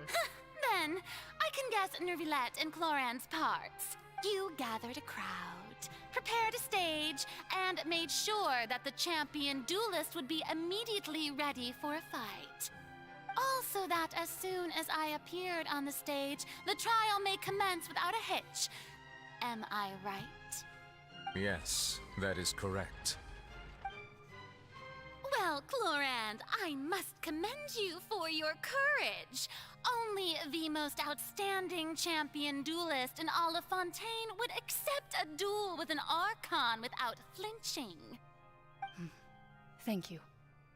As for you, Traveler, I suppose your role was to keep me distracted with conversation once you found me in Poisson. You'd make sure that I didn't notice anything amiss before revealing yourself as my prosecutor once we'd arrived onto the stage. Actually, you're not right. Oh? My mission was to give you one last chance. We hope that you share your secret with us before the magic sage box arrived on stage. Is that so? Then I suppose I must have missed my final chance. Damn, It's she fine. regrets it. She regrets matters it not. so hard. What's done is done. The stage is already set, so there's no reason to disappoint the audience. Let's see this trial through to the very end. Yeah, the only thing we can do now is to judge the Hydra Archon. So I can't help to be a little bothered by the conversation earlier. What did Furina want to say? Sir Prosecutor, please It allow does me to stink. pass this along. Because she looks like she was going to be honest with us. This is a document that Miss Charlotte applied for and received permission to share with you during the trial. According to her, it should speed up the proceedings. Huh? Charlotte wanted to give us something? Oh, so she's here too! Hey, Charlotte! Oh, let Paimon see. Isn't this the exclusive interview that she did with us before? So she's already finished it, huh? Oh, wait. Then that means this document is a perfect timeline of everything that's happened ever since we stepped foot in Fontaine! So in other words, we can refer to this anthology of evidence every time we want to use something from our journey as evidence for an argument! Super practical gift. Let's quickly confirm the information in it. Just think of it as a refresher, alright? You defeated the Hydro Archon in the very first duels you took part in at the Opera House. That's one for the history books, all right. So... I didn't think that you'd wind up getting to the bottom of the case I'd been following all this time. I guess you could also see this as a happy coincidence. Yeah, so we became Lenny's attorney, found the truth behind the disappearance woman, then This Chara is got the convicted. first time Monsieur Nervillette had a difference of opinion with the Oratrice. Even the Hydro Archon can't figure it out. And we A met the Fatui native. Harbinger. She's an extraordinary person. Her instinct must mean something. Then we went to the Fortress of The Meripede. Fortress of Meripede was almost destroyed in a single day. That I didn't witness that scene personally will always be a source of professional regret, I think. Then the whale in the dream. According to Monsieur Nervillette, both Child and that whale should have been in the primordial sea at that time. Then Navia. I nearly lost my awesome friend Navia. To be honest, that still gives me shivers. And then N. The words of someone as extraordinary as a witch can probably only be truly understood when something surreal happens to you. Okay. The prosecution and the defense are both in position. The trial shall now begin. Oh, come on, Nervillette. There's no need to repeat all the unimportant legalese. Just fast forward to the part where the prosecution lays out my offenses. As the defendant and the lead actress of this performance, I still haven't even been informed of my supposed guilt in all of this. Of course, it is only natural for humans to struggle to understand the actions of a god. However, you will need more than that to convict me of a crime. That's true. But my charge here is unrelated to your conduct as an Archon. Oh, Instead, he's talking? I would like to charge you as a fraud who's never been the Archon in the first place. Wait, what was that? Lady Furina's a fraud? Hey, I came here thinking that we were going to try the Hydro Archon for forsaking her duty, but did I hear that right? She's not The an Archon at all? The Oratrice is Charge the Archon. accepted. The Oratrice is definitely the Archon. Lady Furina, do you plead guilty to the charge? Lady Furina. I plead not guilty. How can I be guilty? There is no way that I, Focalor, otherwise known as Furina de Fontaine, a member of the Seven and the Regina of all waters, kindreds, peoples, and laws of Fontaine, could be anything other than your true Archon. Yeah. Even though Lady Furina can be rather eccentric, isn't it going too far to doubt her very identity? Yeah, I've never questioned her identity either. Sure, Lady Furina can be super irresponsible, but what grounds does that prosecutor have to make such a huge claim? I have cause to believe that common sense will prevail in this case. Many of the members of the audience have known me as the Hydro Archon ever since they were born. There would be no fooling their memory. See? Even the Oratrice has decided to show me its favor. Are you sure you want to commit to a charge that will never be upheld? If you wish to drop the case, I can promise you as the God of Justice that you will not have to face trial for making a false accusation. We will treat everything that's happened as a dramatic spectacle and move on with our lives. What do you say to that? I still think the Oratrice is the actual Archon. An argument with near impossible odds, huh? We have to not only refute Furina's claims, but also overturn the long-held People only beliefs of the see you as people. an Archon because that's been their long-held belief. Well, I tried to give you the chance to surrender. If you must persist, then let me ask. If you believe I'm not the Archon, then what manner of being do you think I am? And if I was not the Archon, then how did I manage to live for over 500 years? I gotta think carefully. What do we know about to be special about Furina?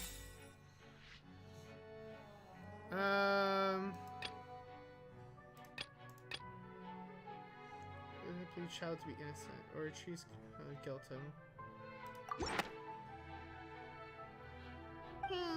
That doesn't sound. That doesn't sound right either.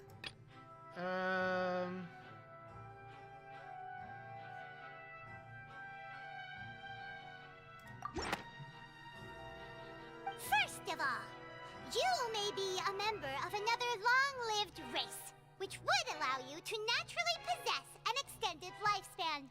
And second of all, even if that wasn't the case, there could be other ways to extend your life. That's true. Which is a curse. Who gave you that idea? Was it the knave? You'd sink so low as to use a harbinger's words against me. It doesn't matter who gave us the information, what matters is the veracity of the claim. A curse?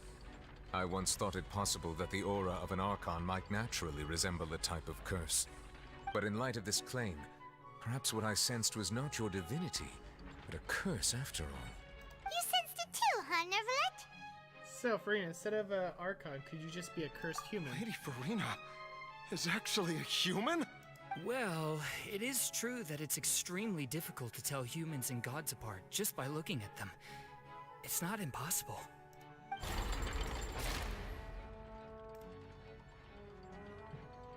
Well, don't start celebrating too early now. Even if I have been carrying a curse like you said, how does that prove that I am merely a human being? Besides, everyone knows that the main difference between a human and a god is the possession of authority. Gods can do what humans cannot. That's why they're worshipped as gods. For centuries, manifestations of my authority have served the nation of Fontaine. One need only to turn their eyes towards the Oratrice Mécanique d'Analyse Cardinal in this very opera house, or consider the endemnitium that is used in every aspect of life. Wait, that one trial proved the opposite. Furina actually has no control over the Oratrice. And that was Child's conviction. You tried to reference the Oratrice, but weren't you as confused as all the rest of us when the Oratrice declared Child to be guilty without any proof? Otherwise, You should have come up with a good explanation for that by now. Didn't I make myself clear at the time? The decisions of the gods are naturally difficult for humans to comprehend. There is no need to provide an explanation. Lady Furina, I believe a reminder of your current circumstances is in order. While the court is in session, the principles of justice and the law must come before all else. While you are an Archon, you are also first and foremost the defendant in this trial. You will prove yourself unable to defend against the prosecution's charges if you continue to withhold vital information against the rules of the court. I never thought you'd use that kind of rhetoric against me. That was no trick of rhetoric, Lady Furina. I've merely reiterated the rules of the court. Rules that all should respect and follow. So, you neither knew why Child was declared guilty, nor did you understand the structure and operations of the Oratrice. Instead of having been created by you, the manifestations of authority you mentioned have been made by the real Hydro Archon, haven't they? The real Hydro Archon? Well, now you're really losing me. It is true that I did not know why the Oratrice gave out a guilty verdict that day. But the Oratrice handed out that verdict unilaterally, and it has been operating independently ever since it was first created. You can't argue that just because a divine creation is flawed, that the god behind it must also be no god at all. She's still throwing out all kinds of excuses. Seems like she's confident that we won't be able to produce proof that she has no power over the Oratrice. Then, Miss Furina, could you give us a brief demonstration of your power as an Archon? My power as an Archon? There are many ordinary citizens in the audience. How can I just carelessly demonstrate the formidable power of an Archon? Yeah, I was gonna say, technically Venti If controls that poses a concern, I'm prepared to extend my protection to the audience. You don't need to go that far. Surely an Archon can at least match the capacities of a human with a vision. Aren't you the Hydro Archon? Or is it that you can't even wield the power of Hydro, much less the authority of a god? Indemnitium! Yes! It's all because of Indemnitium! All Archons derive their power from the faith of the people, and I've converted the people's faith in justice into Indemnitium. Thus did I give up all of my divine power to provide everyone with energy for their daily lives. Have you ever seen a more magnanimous god? Magnanimous? Isn't that a huge stretch? Yeah, that's... Yeah, no matter how generous an Archon can be, how could they give up all their power? Can a god with no power even still be called a god? It seems like nobody's buying Furina's excuse. Hey, come now, everyone. Please don't stare at me as if I was a liar. I'm still the same Furina you knew, right? The one that you loved. Shouldn't you want to believe in me? Please? You've got to believe me. If what the prosecutor said is true, she really has committed a grave offense. Did she deceive all of us? And all of our parents and grandparents too? And all of our ancestors? Ever since they were born? Enough. That's enough. Tell me then, if I'm not the real Hydro Archon, then who is? My guess would be the Oratrice. If you have no evidence of another Hydro Archon's existence, nor can you find anyone who can back up their claim to be such, then what grounds have you to say that I'm not actually the real deal? Wow, she came up with yet another argument. How can we refute her now? Seems like she really doesn't want to give up. Yeah, it's the narwhal, but if we can't prove she's an Archon, we can prove that she is just a human. And if she's only a human...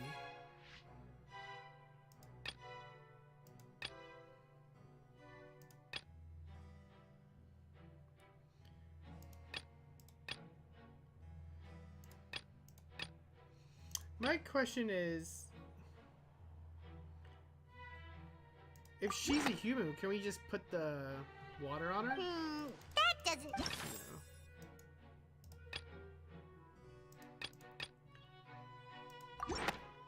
I don't know if this is like I know what I want to ask. It has been established that I was all gonna say I know what I want to can ask. dissolve in water from the primordial sea. And that means... Since you insist on claiming to be a god and not a human, then there's a method that you can use right here and now to eliminate all suspicions of you being the latter. Miss Navia, please apply to serve as a temporary attorney for the prosecution before addressing the court. Though you act in partnership with the prosecutor, you must still adhere to proper procedure. Yeah, sit the fuck down. Super sorry, Monsieur Chief Justice. I swear this really will be the last time that I'll speak out of turn. Now, I've brought some seawater from Poisson.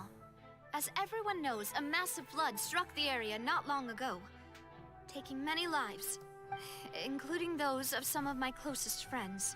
So, Miss Furina, would you dare to touch some of this seawater? If we are to believe that you are indeed the real Hydro Archon, touching this seawater would have no effect on you. All it should do is strengthen your case. But if you don't dare to touch it, then we would have basically proved the reverse. Get wrecked. Oh, and I must remind you that after the disaster at Poisson, nobody wants to see any more people dissolve. I do hope you'll act prudently and choose the simpler path of admitting guilt. Navia from the Spina di Rasula. The Spina has governed Poisson for many years. I guess I her mean, suggestion it's is valid. solid if you're a god, right? If Lady Furina is indeed just a human, she's probably Fontainian like all the rest of us. Would she really dare to try?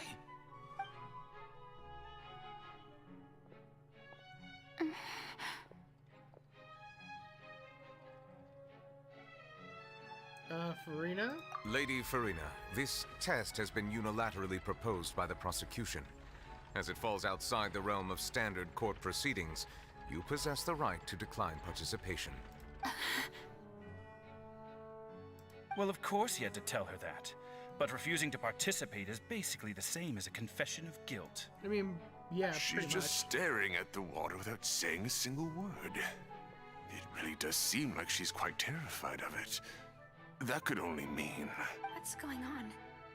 Is she really planning to... that's not what we thought she would... Due to the inherent risk of the test, Lady Furina, you may... Hey! She actually...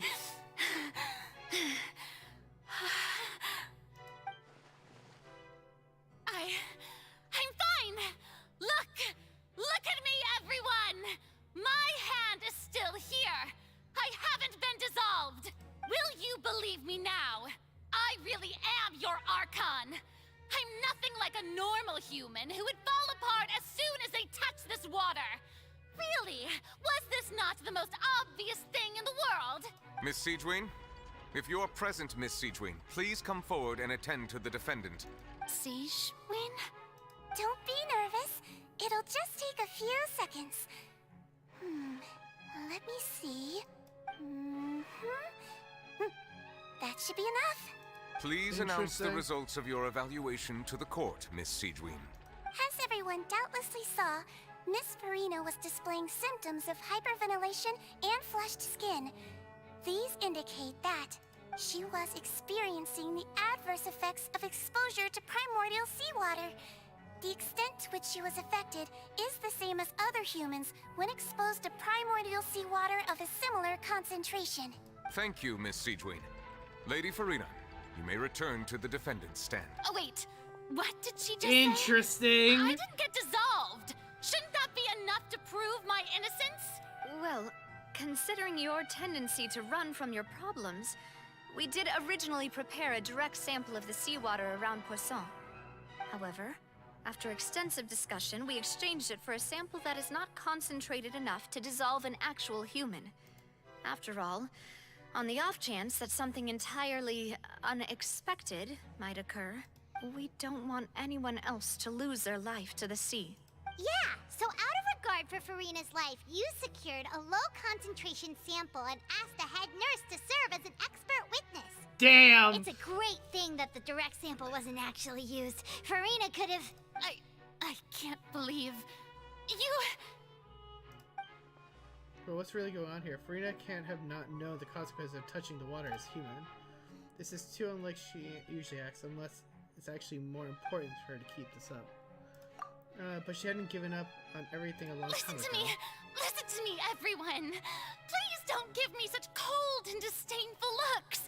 What happened just now didn't prove a single thing! Think about it! How can you conclusively prove that an Archon can't also be affected by the primordial seawater? Also, if I was really just a human, why would I dare to just put my hand in that kind of water? I mean, that's a good point. Yeah, but you lost everybody. Please, everyone, anyone, just listen to me. I swear, I really am your Archon.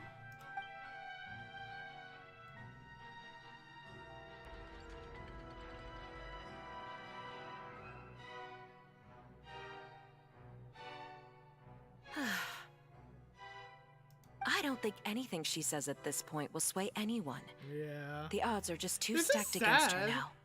With all the things that have been said, Paimon doesn't think there's any way left for Furina to win. I believe the time for arguments and presentation of evidence has come to an end. If there are no objections, we will move on to the final judgment. Yeah. I don't think anything she says at this point will sway anyone. She's too stacked against her now.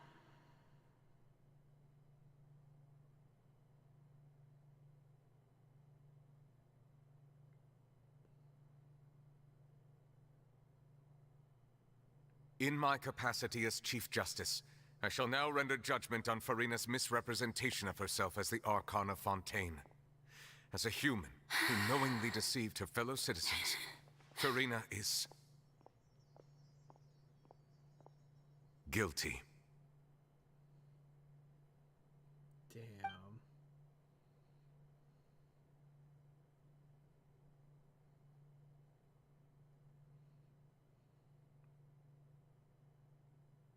We shall now turn to the Oratrice Mécanique d'Analyse Cardinale to render the final verdict on the charges. I love how this is like almost like a Honkai ticket.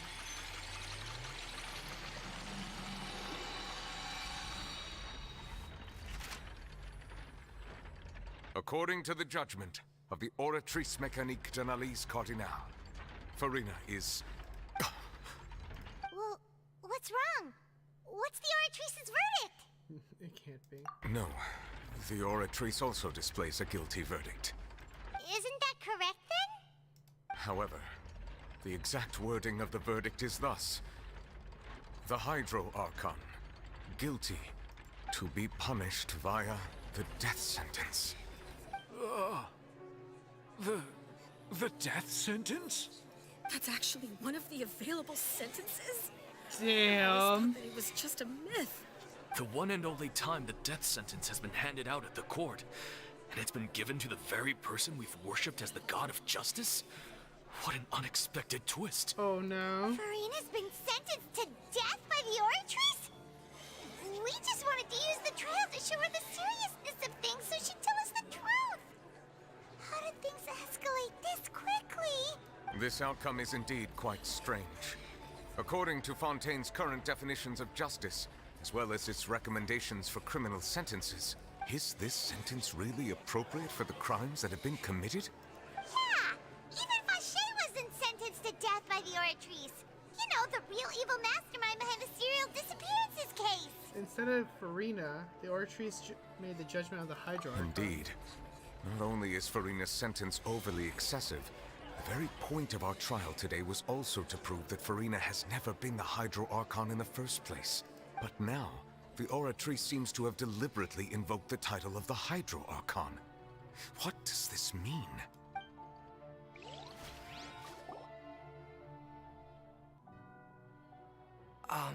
Excuse me, if I may interrupt. Is the trial still going? It's kind of... Fremine! You finally made it. I assume this means you've completed your mission? Mm-hmm. Any mission Father assigns to me will always be top priority. Alright, Furina brings the stone slate to the stage. That the first prophecy slate? Huh. So the knave privately arranged for Furina to try and find the missing slate. I looked everywhere and finally found it at the bottom of the sea. It took me a long time to get around some dangerous stretches of water. But has the trial already concluded? Then doesn't that mean I've come too late? Oh no. You're fine, buddy. Father will be disappointed in me. Don't worry, we still got questions. Thank you for your hard work, Mr. Furina. Please allow me to review the record left on the slate. Traveler, I believe that you have already seen the other existing slates, and would like you to come here and confirm their contents. Huh? So what do you see? What is it? This looks like previous Hydra Archon releasing her divine power, turning the oceans into human beings. I believe I've now made sense of the Hydra Archon's crime. It has to do with Fontaine's lost history. Huh? Isn't the Hydra Archon just guilty of deceiving her people? Oh, wait, no, that's Furina, and we've already proven that she's not the Hydra Archon. So when you say Hydra Archon, do you mean the real Hydra Archon we've been kinda talking about? In truth, everything that you've encountered in Fontaine up until this point can be traced back to the contents of these stone slates. However, I'm uncertain as to how much sense they currently make to you. Association between the contents of the slates and the events relevant. Okay, let's try to recall the contents of the other 3 stone slates. Paimon will do her best to help you remember. So is everyone Fontaine Oceanids?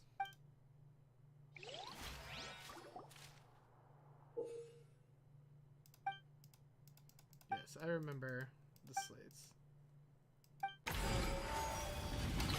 All events that relate to the prophecies from The so first stone slate describes what you just said.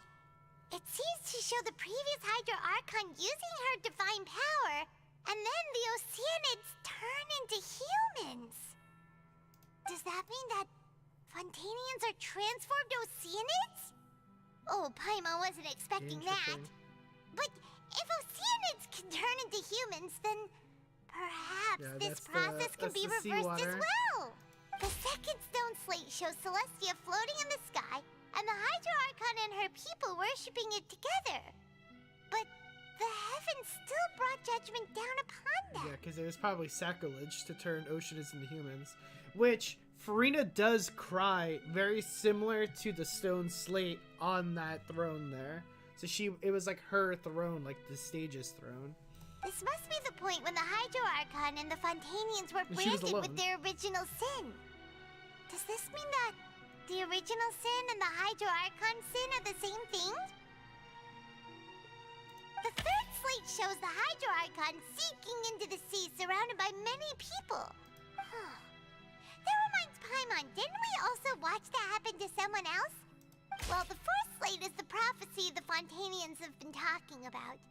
People dissolving into the sea, the Hydra Archon crying on her throne, and so on. We didn't believe that such a crazy disaster could happen at first, did we? But after that incident, it was just a question of when and not if.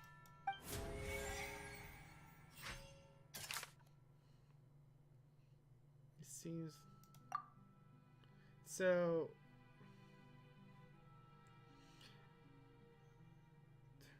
It's all about water. We know from the case of the serial disappearances of young women that Fontainians can be dissolved in primordial seawater, and this might be the reason that Fontainians can dissolve. Okay, so we got that. And then...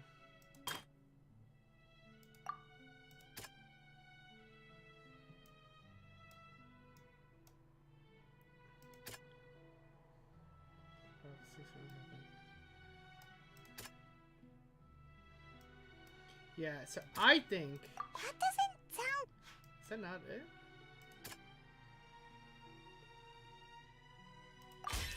It's not as simple as falling into the sea. When Navia fell into the sea, her consciousness was subjected to judgment. The stone slates show the people gathered around the Hydra Archon in the sea. Could that be alluding to the same thing? Celestia floating is on Hydra, but the heavens still brought judgment upon them.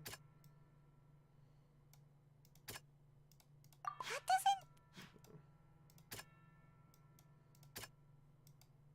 This doesn't sound right either, but... Perhaps what is about to take place has all happened before. The true sin of the Hydro Archon that Nervalette mentioned, and the original sin cast down on the people of Fontaine by Celestia, as recorded on the stone slates.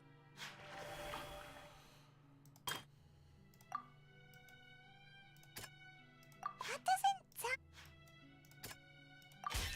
The prophecy from the stone slates found its way into society, but not many people believed it at first. The fortress of Meropide was nearly flooded with primordial seawater, which we know can cause Fontainians to dissolve. It seems increasingly likely that the prophecy may come true. If we hadn't dealt with it in time, things could have gone very badly. They'll dissolve into the primordial sea, but won't cease to exist. Their essence will flow in the seawater, converge, and take the form of an oceanid. The Hydro Archon was sentenced to death in court, shocking everyone present. Perhaps this means that her sin was actually Fontaine's original sin. Navia fell into the water inside those ruins, and she nearly dissolved. She was surrounded by the people of Poisson in a court within her consciousness, and was forced to take part in a trial meant to make her stay. The eruption of the primordial sea at the fortress of Meropide was the surest sign that the prophecy was about to come to pass no matter what. The prophecy's contents can all be verified by recent events. If we combine what we know together, loads of truths should come to light.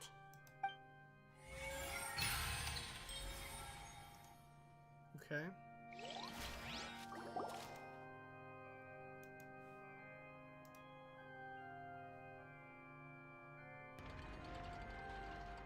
Huh? Oh, Paimon gets it now! So that's how you can make sense of it. But then it feels like we're going to have to share some truly shocking revelations. Let's hear them. The first slate reveals that Fontaines are not humans. Incredible. Linny, did you hear that? We're not real humans. All Fontainians were originally created by the late previous Hydro Archon, with oceanids as their basis. The evidence for that can be found in how only Fontainians could dissolve in primordial seawater, and how all the girls Vacher dissolved were also turned into oceanids. Oh, and according to Navia, when she was about to get dissolved, she also saw everyone gathered around for a trial, all of them in the shape of oceanids. Indeed. The second slate reveals the crimes of the Hydra Archon, was her creation of Fontainians. Yeah, and it follows from the content of the first slate that she probably angered Celestia by creating humans without prior permission. That could also explain why the Oratrice judged the Hydro Archon to be guilty. It's to account for that ancient sin. The Hydro Archon's true sin was creating us? And yet, after many hundreds of years, the Hydro Archon's creations have turned around to try to judge the Archon within the Opera Epiclese. Yeah, seriously. The twists of history are often the most As for the unexpected third of all. slate, I'm still convinced it should come after the fourth slate. Yeah, isn't the image here just like when Navia fell into the sea? So wouldn't it be trying to show the image of the Hydro Archon also falling into the sea once the prophecy has been fulfilled in the fourth slate? The fourth slate depicts the fulfillment of the prophecy as is already widely known. In the end, the people will all be dissolved into the waters, and only the Hydro Archon will remain weeping on her throne. Only then will the sins of the people of Fontaine be washed away. Did Paimon get all that right? No, that sounds about right. You've made some keen deductions. I must say, given how much you still don't know, it is impressive that you've already managed to connect so many pieces of the truth. However, while you were able to decode all the information on the slates, they've also been etched with an additional layer of hidden information using a different power source. When we were at the ruins, I tried to decipher the hidden information recorded in the slates. But since we only had 3 slates at the time, I was unable to come to a full conclusion. Now that the slate collection is complete, I shall make another attempt to decipher the narrative recorded within. If everything goes well, we should finally The be slates are informed of the definitely not unadulterated swapped. truth. The slates are definitely not swapped.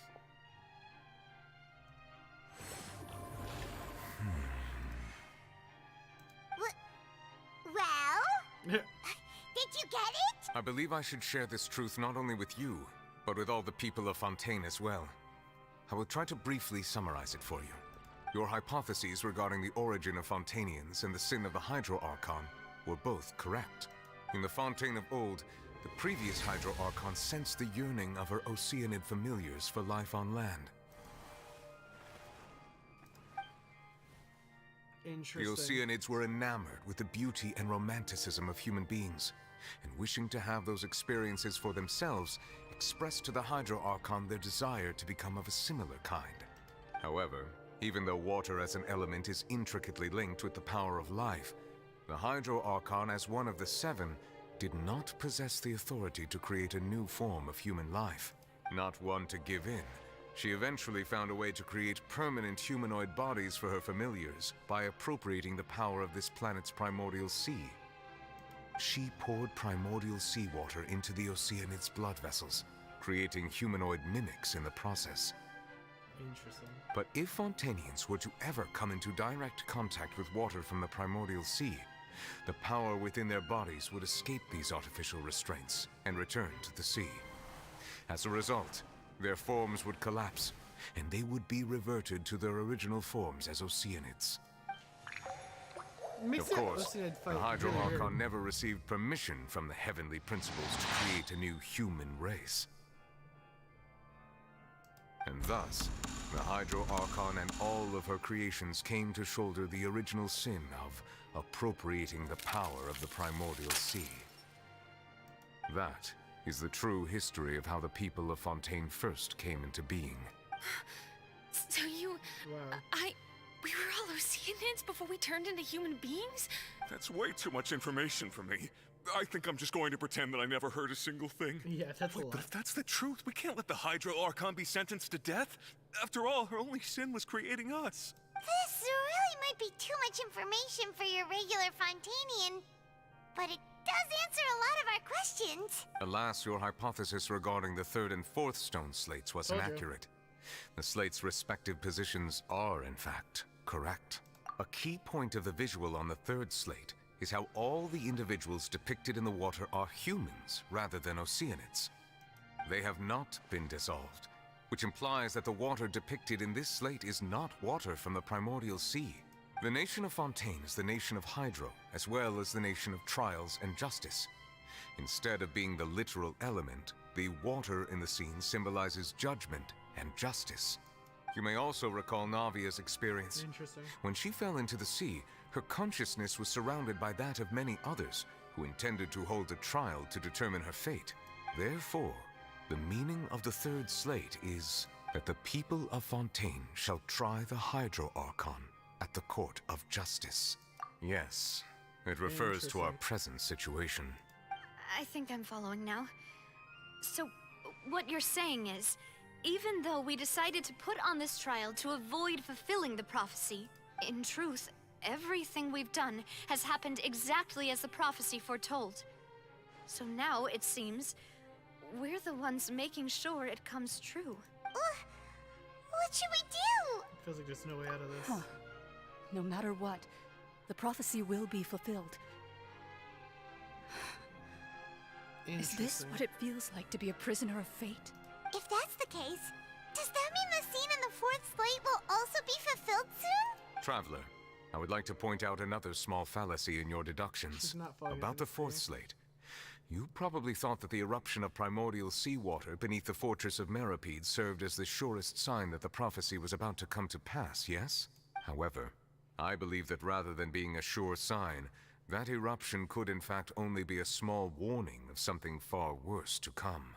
As for the root cause of the catastrophe, I believe you've already encountered it once before. Wait, could it be?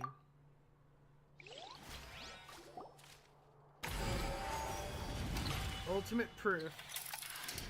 This eruption was just a small warning of the things to come. We must find the root cause of the disaster.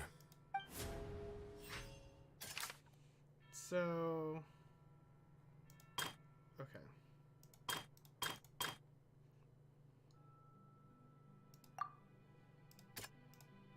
That doesn't sound... I thought it was gonna be the, well, actually, that's... That doesn't sound... Oh, the wow. It was both dream and reality. I was right when picking child. I just picked the wrong If we're talking about a true culprit, that could only be that thing inside the primordial sea, right? The truth, the original sin, the trial, and the root cause of the disaster.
Interesting.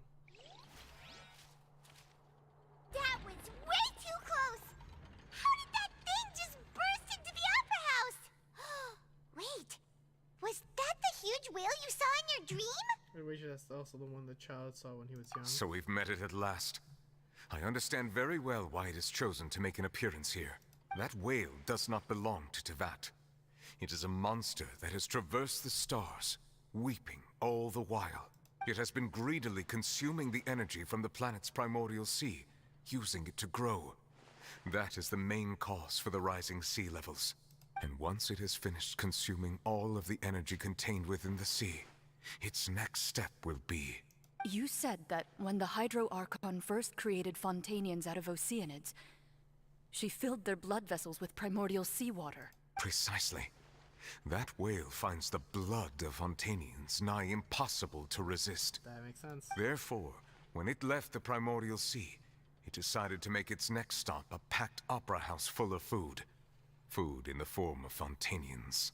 We just barely managed to push it back, right? In that case, won't it come back to target the people again once it's managed to recover its strength? That is correct. Indeed, it is more accurate to say that we should thank that Harbinger for buying us some time. Without him, the whale would have likely come onto land far sooner. From the way he looked, he must have been fighting the creature for quite a long time. That battle maniac. We've always known that he had a special connection with that whale, but we definitely didn't expect it to help us out like this. Anyway, now that we know that this whale is the actual cause of the disaster recorded in the prophecy, all we need to do to stop the prophecy would be to find a way to beat it up, right? I think so, I guess. It is too late. What do you mean? It had already absorbed too much of the primordial sea's energy before we could notice it. At this point, it has become practically integrated with the sea itself. Even if the entirety of Tevat were to be destroyed, it could still survive and swim off towards some other world. That's not something I will accept. We've already done everything we can, and we even found the true culprit. We've come so far. You can't just tell me that the last hurdle is some impossible foe. That's just not fair. Indeed. That's not how a grand performance should end. I'll fight it to the end. No matter what. So the prophecy will be Interesting. fulfilled no matter what, huh? Nah, we're gonna beat it up. Listen, we beat gods and stuff. Why can't we beat a whale? The prophecy. Yes, what has been prophesied will be fulfilled. You may view such things as the history of the future. We couldn't fight against fate. But what if this is all about fate? Just as prophecies are usually only the future as seen from the perspectives of the gods, could things be happening in hidden corners where the gods' gaze does not fall? Ultimately, fate shall serve as your only guide, no matter what will happen in Tevat's future. All you need to do is to play your part. Could it be that even if the prophecy will be fulfilled, will there be a way to save everyone? Did I miss something? I mean, you're not from this world. But I forgot about Furina. What was it that she wanted to say to me at the magic box? What's her real secret?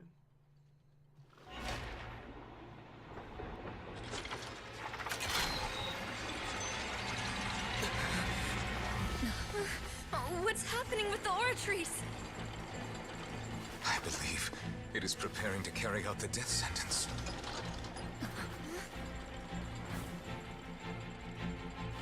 Furina!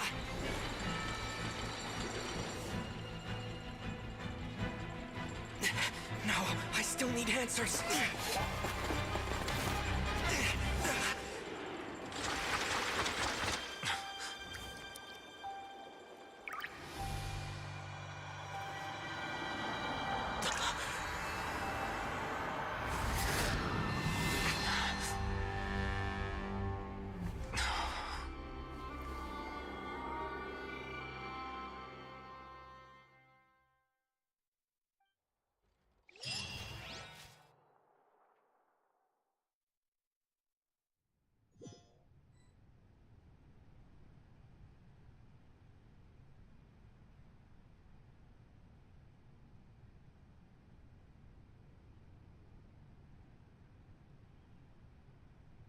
You.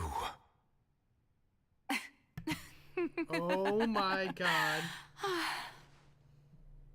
Sorry. That shocked expression on your face is just too amusing. I couldn't help myself. You are not Furina. Who are you? Ah, the sweet sound of bewilderment. Marvelous. A sure sign that my attempt to deceive everyone was a resounding success. But to answer your question, I am Focalor. You know, the god. Focalor. Why did you deceive us? Oh, that wasn't my goal, of course. Goodness, no. But I had to fool everyone else too, if I was to stand any chance of deceiving the heavenly principles. Deceiving the heavenly principles? So, before all this started, I was like, alright, I think I might have said this last stream. I think Furina has like a different version hiding of her, like inside of herself, and I think this is it. It's all because of that pernicious prophecy. Dreadful, wasn't it? Everyone doomed to dissolve. Fontaine condemned to be flooded. One was not amused. In fact, one was positively bemused when that problem was thrust upon me by my dearest predecessor. That's the former Hydro Archon Egeria for the uninitiated. It hardly gets more disastrous than a preordained national catastrophe, now does it? She knew full well that the prophecy would surely come to pass. And as one of the seven, she also knew full well that one defies the heavenly principles at one's peril. So yes, as you have no doubt surmised, it was a rather impossible situation that I found myself in. I spent a terribly long time mulling it over, alone on the ocean floor. And I was almost growing barnacles by the time I finally realized there was only one possible solution to this confounding conundrum. I had to outwit the heavenly principles, allow the prophecy to be fulfilled, ostensibly at least, while saving everyone at the same time. I'm a genius, I know. I can only assume that's why Egeria chose me as her successor.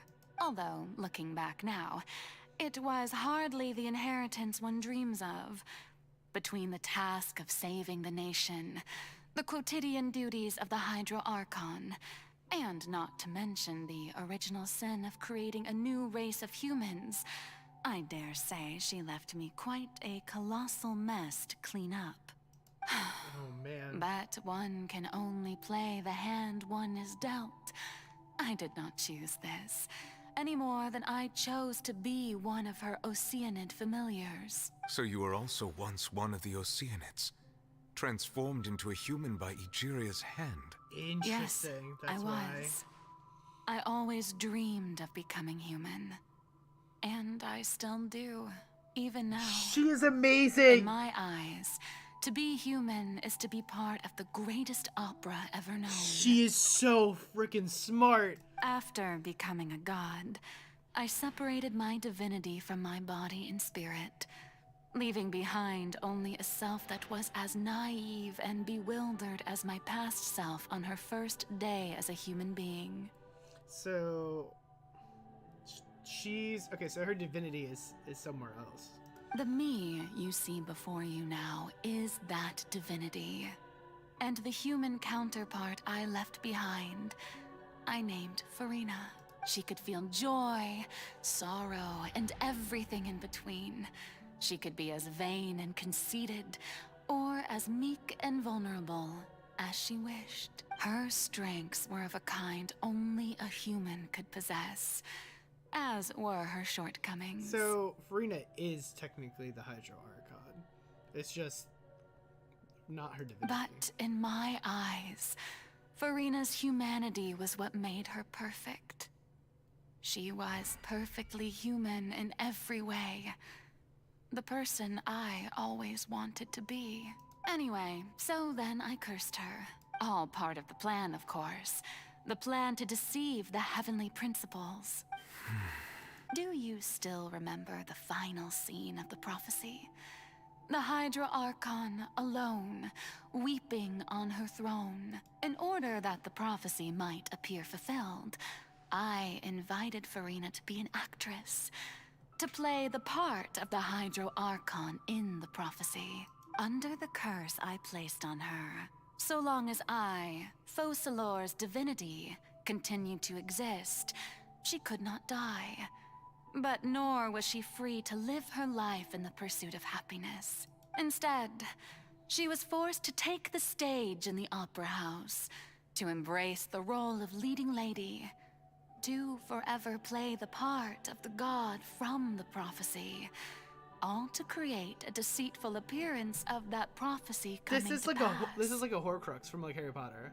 Like, I suppose now you probably understand why your court is called the Opera Epiclese. But Furina is only human, isn't she? Even though she has had a long life, her mind is no stronger than that of any other ordinary human being. I cannot begin to fathom what she has had to endure. It must have been torture for her. It has indeed. And although she is, in a sense, me in human form, I most definitely owe her an apology for it. It's been 500 years, and all along, she's been playing her part in the most unimaginably long, unbearably lonely, and agonizingly painful opera of all time. amazing. So I was right the first time, and then I said the oratories. But I was right the first time. Oh, I shouldn't have even changed it. I'm gonna contact with Furina's tears. If I remember correctly, these tears contain a being's strongest emotions. Sufficient strong hydrosensitivity that can form an emotional connection. So this is Furina's inner world. What's she doing on stage? Wait a moment. probably isn't Furina. It's most likely a reflection of her inner self. If I can directly speak to that self, I might be easily get what I want to know. Came here for answers. Either way, this opportunity is not to be missed.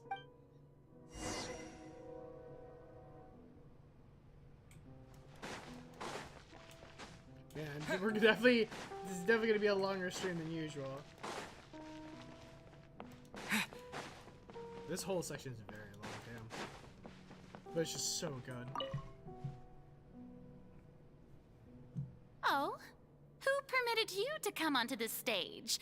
Now, I understand your admiration for my august self, but I must ask you to keep to the rules. Furina? All right. It is not my intent to reprimand you.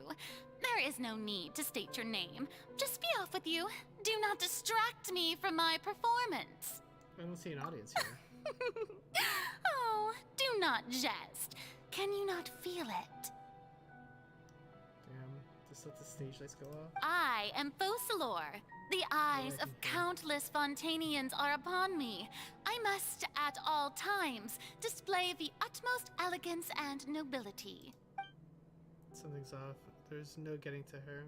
Even in her heart of hearts, she's still playing the role of the Hydra Archon. What sort of resolve would she have in her inner self? I mean, technically she is the Hydra Archon. I have to find a way. Like, she's the body of the Hydra Archon. Like, she is, technically. Turn off all the spotlights. Dear audience, the performance is experiencing a technical difficulty, but worry not. Oh, but the guards shall resolve it soon.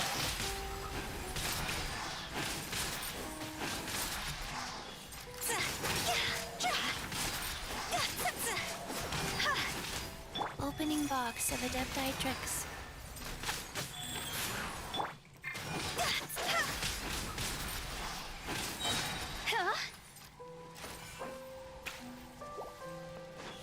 Hey, what gives?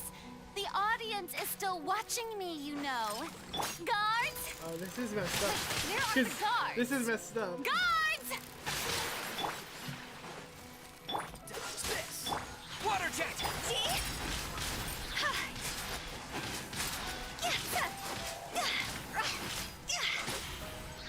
Don't get frostbite.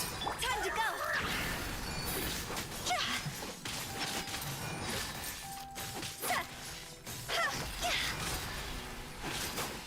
This is so messed up because someone made us change our team. Oh my god. Wheel of life.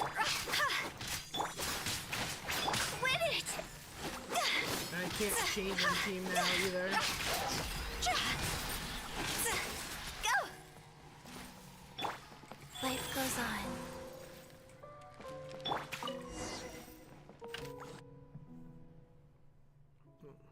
If Furina's heart thing must be symbolized the eyes of the people. Speaking of which, I think I just received some sort of signal. Is that her true voice? The ticket. When did that end up here?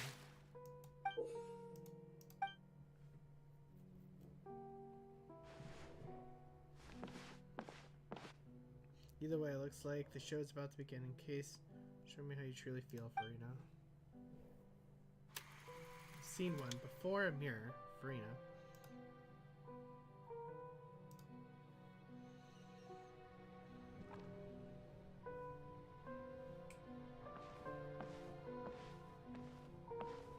Interesting.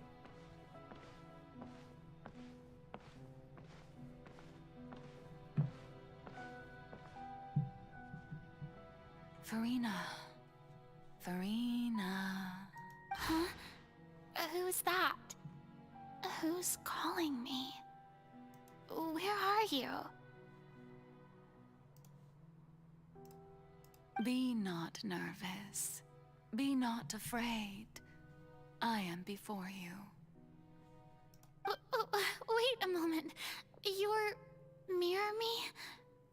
How can this be? Mirror you, huh? You know what? That's not bad. Let's go with that. Mirror me. What do you wish to say? The prophecy. Have you heard of it? What prophecy? Wait. I know. I think. I don't know why, but it's in my head somehow. The people will all be dissolved into the waters, and only the Hydro Archon will remain, weeping on her throne. Only then will the sins of the people of Fontaine be washed away. Oh, very good. You know it well. What's going on? I can't seem to remember anything clearly. The only thing I know for sure is this prophecy. Will it really come to pass? Yes, it will. And that is why I've come to you. Disaster will come to Fontaine sooner or later. Things will develop just as the prophecy declared. There is no escaping it. But doesn't that mean everyone will die? I'm a Fontainian just like them. Will I dissolve too? Oh, don't worry. Magical meetings exist in this world precisely to give people a chance to turn things around.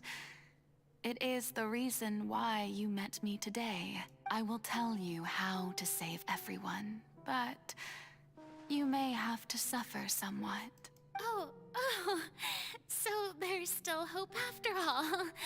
Goodness, you frightened me. You spoke so much and with so much certainty. As for the suffering, well, I will admit that the first thing that came to mind was, why do I have to be the one to suffer? But if the prophecy will come true, I'll also die anyway, right? So if I've already met you as my magical meeting in this world, if there were scales, with all the people of Fontaine on one side, and my pain on the other, is it not obvious where the scales should tilt? You truly are the perfect human. My ideal. I suppose this would also be the justice that belongs to you. Huh? Don't worry, it's nothing. Listen well. Fontaine has just lost its Hydro Archon. I need you to play a role. That of the new Archon. Play as a god? That's right. You must begin a never-ending masquerade. You must never let anyone suspect your identity. If you can keep it up, then I shall have my way of defying this prophecy. But should your identity be revealed, then all hope will be lost. But how will I do this? A human assuming the role of a god without being exposed. Don't worry. What you must do is not to turn yourself into a real god. You simply need to play the role of a god as humans imagine them to be. Being a human yourself, I'm sure you already know what such an entity would be like. Remember, your true challenge will not be pursuing divinity, but contending against humanity. I'm still not sure I understand, but I'll try. I'll try to do this. So, how long am I going to have to play this role? To accomplish this mission, you will have to stay on the stage for many, many years. You will endure and not grow old until your task ends. But I promise you, all will eventually end in a magnificent and dramatic trial, and everyone will be saved. A trial, huh? How exciting. I'll be looking forward to it. Scene 2, Ascension Speech, Furina.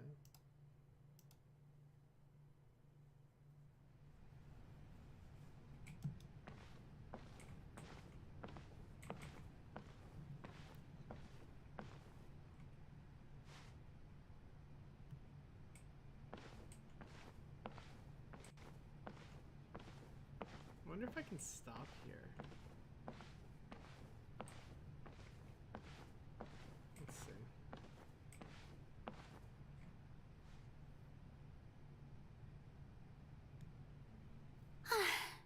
The Maison Cardinalise has announced my accession, but this is my first time facing the people. What should I say to most appear like a god? To be honest, I still don't know. Perhaps I should first try to act natural. Ladies and gentlemen, good evening, and welcome to the Opera Epiclese. I'm sure you've all heard about how I have taken on the role of Hydro Archon. Indeed, I am Furina de Fontaine, your new Archon. In truth, I know little about becoming a nation's new god, but it will be my honor to guide you all. As the god Focalor, the god of justice, I shall do all within my power to lead you into an age of fairness and justice. Once again, thank you all for coming. If you should have any questions or suggestions, please send them to the Maison Cardinalise. The future of Fontaine will require us to work together, after all. This should do it.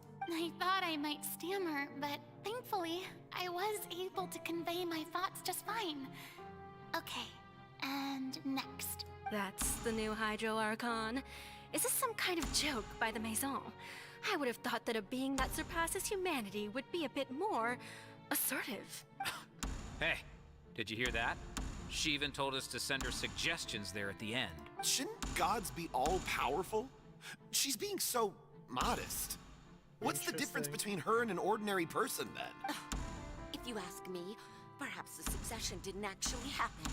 She might just be a Maison-back puppet. Wait, what's going on? Why is everyone suspecting me of being a fake? Oh, this is bad. If I get exposed here, oh my god, this poor there'll be no girl. saving the people from the prophecy. Right. Mirmi said that I just need to play the role of a god as humans imagine them to be. Calm down, Furina. Think. What do the people want? How would they imagine a god to speak and act? Assertive, with a strong sense of presence. One who can dispel all doubt. That is the character I'm fated to play.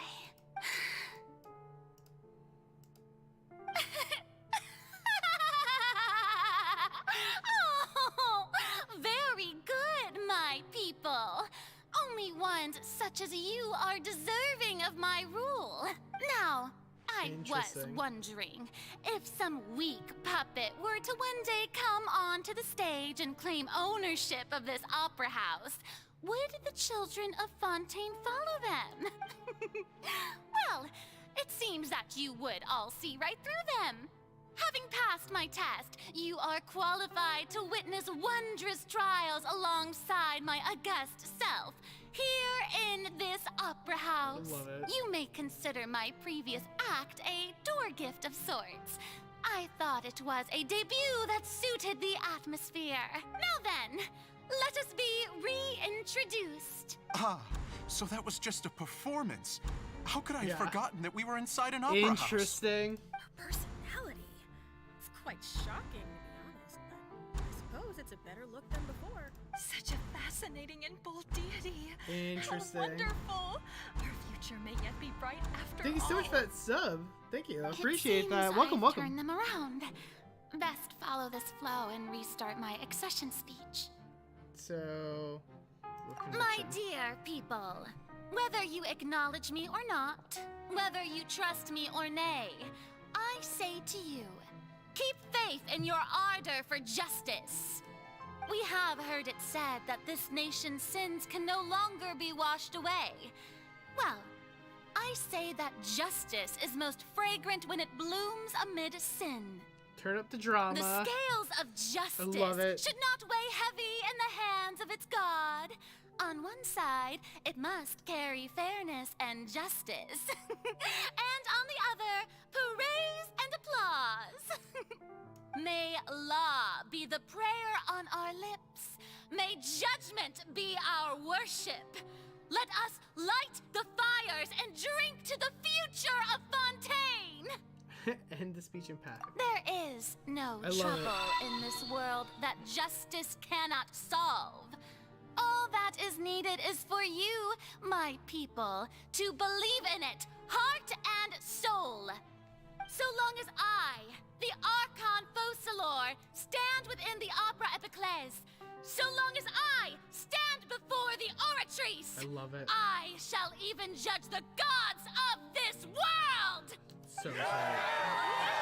I love her so much. I love her so much.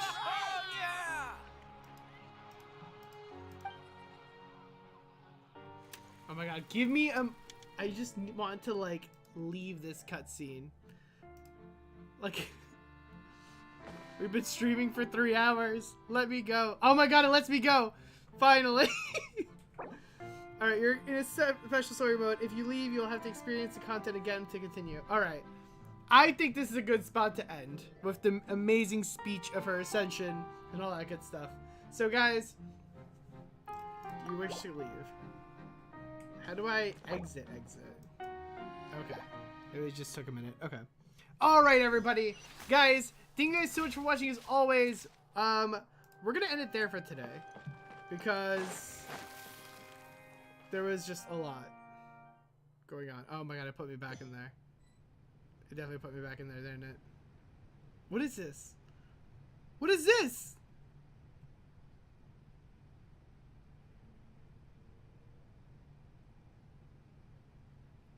You. I have to do this all over again? That shocked expression on your You are not Furina.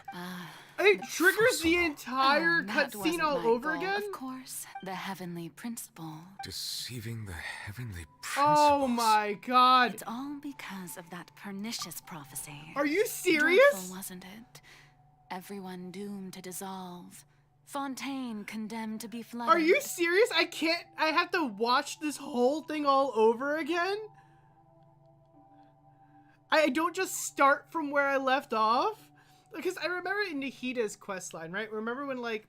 So for those of you who did Nahida's questline, if you didn't do it, like, pause it real quick. But, like, in Nahida's questline where, like, Sumeru gets shut down and you're stuck in that dream forever, like, you pick up where you last left off. Like, maybe the beginning. But, like, that's about it. I have to do this entire thing all over again? This cutscene's very long. And the first 2 acts all over again? What? What? Yeah, but special story mode was different with Nahida. Because with Nahida, when we were stuck in the dream, right, in Sumeru, like, I left in the special story mode. And it started me at the beginning of the day. It didn't do the whole thing all over again. It started me at the beginning of that day. Because remember in Nahida's, like, story, like, we were stuck in that continuous loop of that day in, day out, over and over and over again. So when I left, I started from that day. I started from the middle of that special story mode. This, I have to do all over again? I thought it was going to be like, I would have to start from the act again. Just like how I started from the day again. Like... I didn't even know I had to go back to this scene. I thought it would have been at least at the beginning of the Act 1. Not the beginning of this. Oh my god. One was not amused. In fact, one was positively bemused when that problem was thrust upon me by my dearest predecessor. Oh my That's god. The former Hydro Archon Egeria. I can't even skip the cutscene. It hardly gets more disastrous than a preordained national catastrophe. Now does it? I didn't even know. I was trying to leave too. I was like walking towards the exit. Like I wasn't walking towards your trees. Oh my god. Alright, well, you know what? I'll figure this out. You guys take care. I guess I'll be trying to skip through this entire thing and I guess we'll pick this up where we last left off. So I guess when we stream again on Monday, 8 p.m. Eastern, we will pick up from Act 3. I will be starting us from Act 3. I will preemptively go through everything so you guys, the chat, don't have to rewatch this all over again. Like, Because this is... Because I don't think anybody wants to see this, like, hour of stream all over again. Like... Thank you, Save. I mean, I just didn't know. I really thought it was going to pick us up from the act. Like, or at least Act 1. I didn't think I was going to get thrown back all the way back to here. Like, that's a different conversation. But, alright, guys. Well, let's end there for today. Guys, thank you guys so much for watching. As always, don't forget to like, comment, subscribe. If you are new to the channel, you know, welcome, welcome. We stream live every single day, 8 p.m. to 10 p.m. Today we went a little late. Weekdays, Monday through Friday, Eastern, all that good stuff. But that's it for me, guys. Take care.